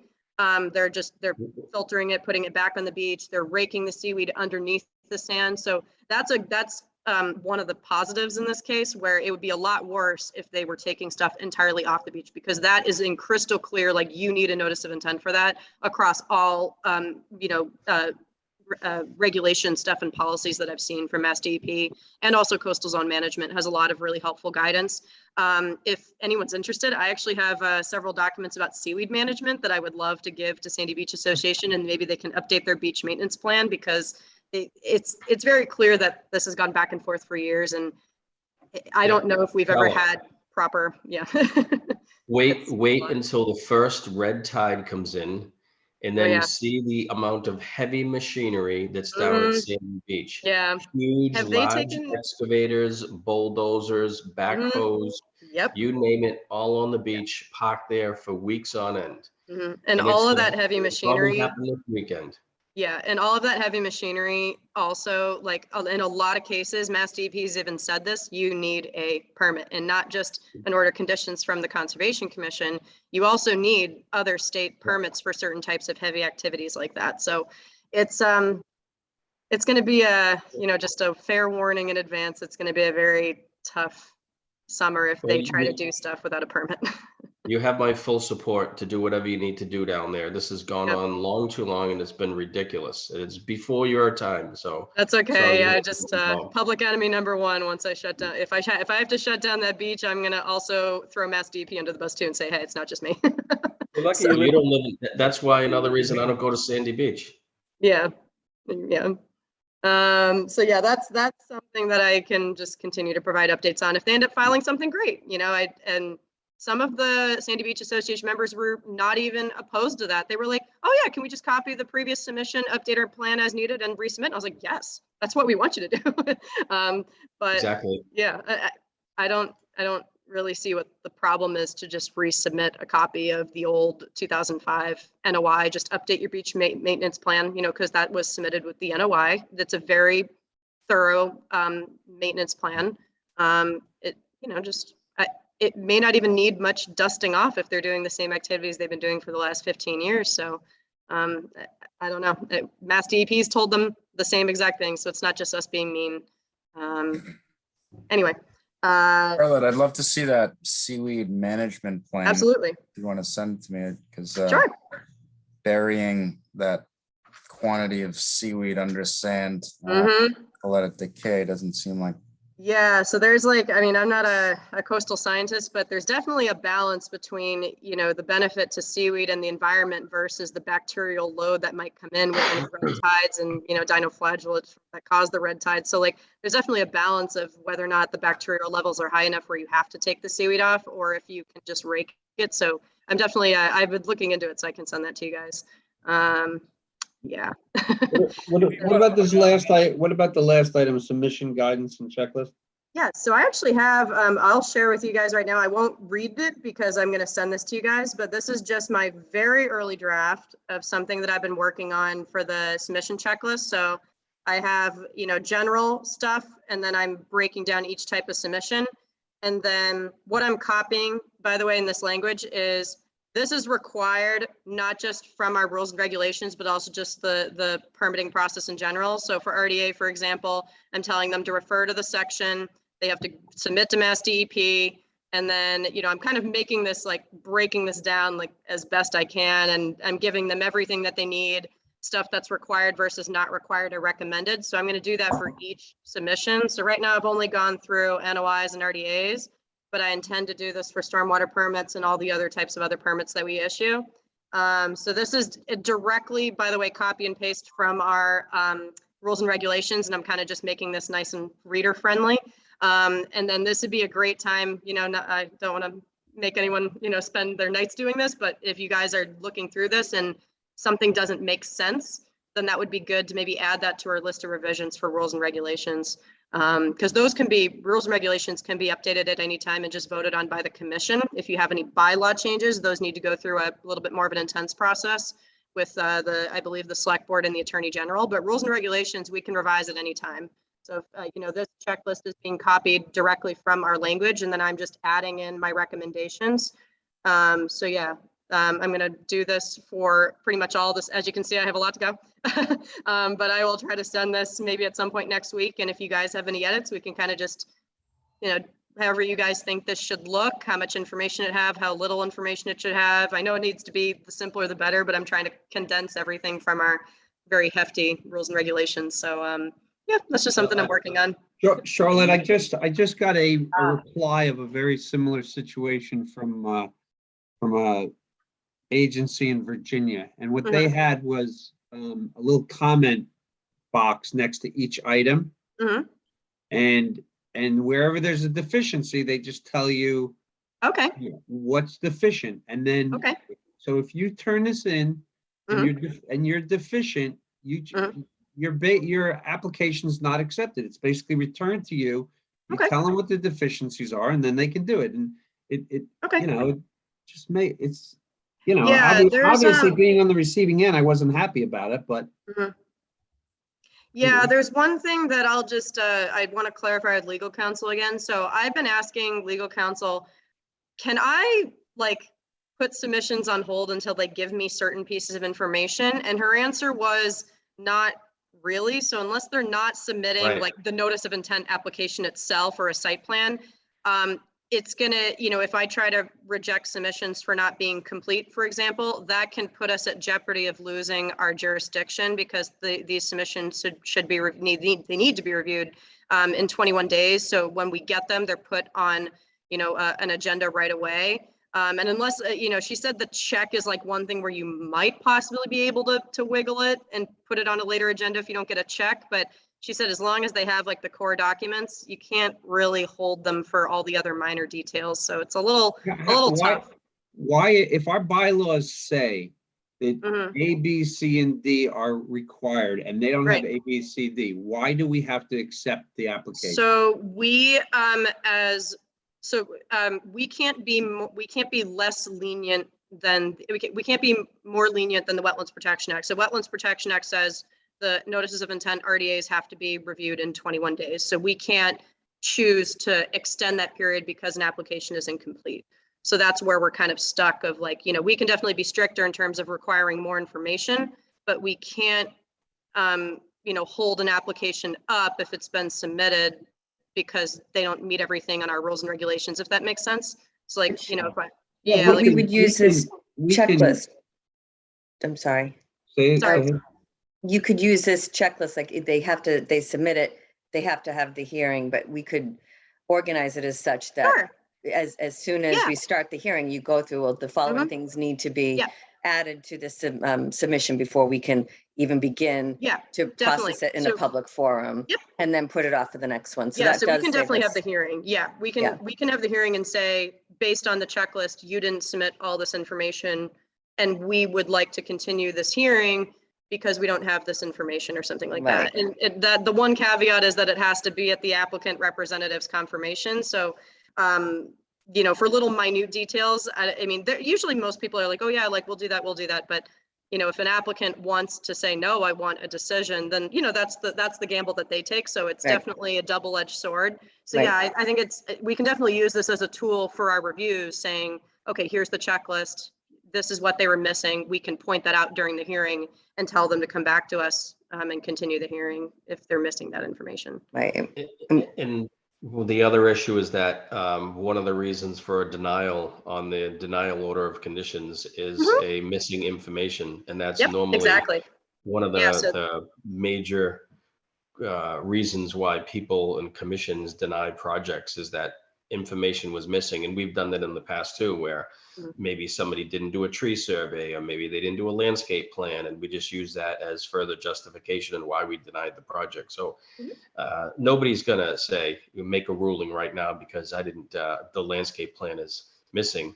But I agree, why waste our time with projects? Yeah, that's also a good idea.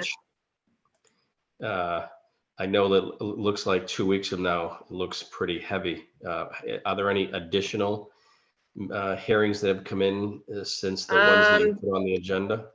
So we did get a couple RDA submissions, and then there is a golf course stormwater permit that's on the agenda. I don't think we've received many new things other than the ones that I was expecting. So I can send a list of what I think is on the June agenda, but you know, I apologize. I do make these meetings a little bit longer because of show cause hearings, but I try to space them out. I tried. Like some of them I moved to June on purpose because I was like, we have too many for this hearing. So I gotta, or this meeting. So I gotta move some, but yeah, I think the ones that off the top of my head, just to give you guys the heads up, are Situate Hill, 46 Border, 221 Hull Street, couple RDAs, a couple show causes, and the golf course stormwater permit. So the 126 Hull Street is that never got completed, right? There was a show cause, and wasn't that guy supposed to bring 221 something Hull back to us and never showed up again? Oh, are you talking about 22 Pratt Court? No, I'm talking about the Hull Street property. Oh yeah, so they had to go back, you know, and yeah, they're still working on all their documents, but they had a bunch of stuff. We gave them a bunch of homework basically, and they have to go to other boards. They were going to talk to the building commissioner. They were going to get a landscape architect, so that they had a lot to do. At this time, I don't know if they said they wanted to target the June 2nd meeting. But if anything changes, they would just continue to the following meeting. Sometimes I get those updates like kind of last minute. So that's why you might see some last minute revisions to the agenda. If they don't submit things like a week before, for example, like we just say, hey, like we didn't get these documents, you know, please confirm you want to continue, and you get more time. And then I usually collect that confirmation over email, by the way, always get it in writing. So yeah, some of those items, you know, definitely may move to the next agenda if they're not ready for us. Does anyone have any 48-hour issues? No. Other than the treats pond one. Any other comments? Just thanks, Charlotte. I think that's a tremendous amount of work. Appreciate it. Thank you. Well, you're Yeah, doing a luckily great I was job. able to work on that checklist this week because I was like, well, I'm working remote. I have time now. You're doing a great job. You're you. growing into the job really well. Thank you very much, Charlotte. Absolutely. Thank you. Appreciate it. You guys are all awesome. Do I have a motion to adjourn? So moved. Second? Also second it. I don't think you can do that. Second. I'll second it then. Okay. Third. All in favor? Aye. Aye. Good night, everyone. Thank you. everyone. Thanks, Good guys. night, Have a good everyone. night. Thank you. Have a good night. Bye-bye. Thank you. Get well, Charlotte. Take care. Yes, I will.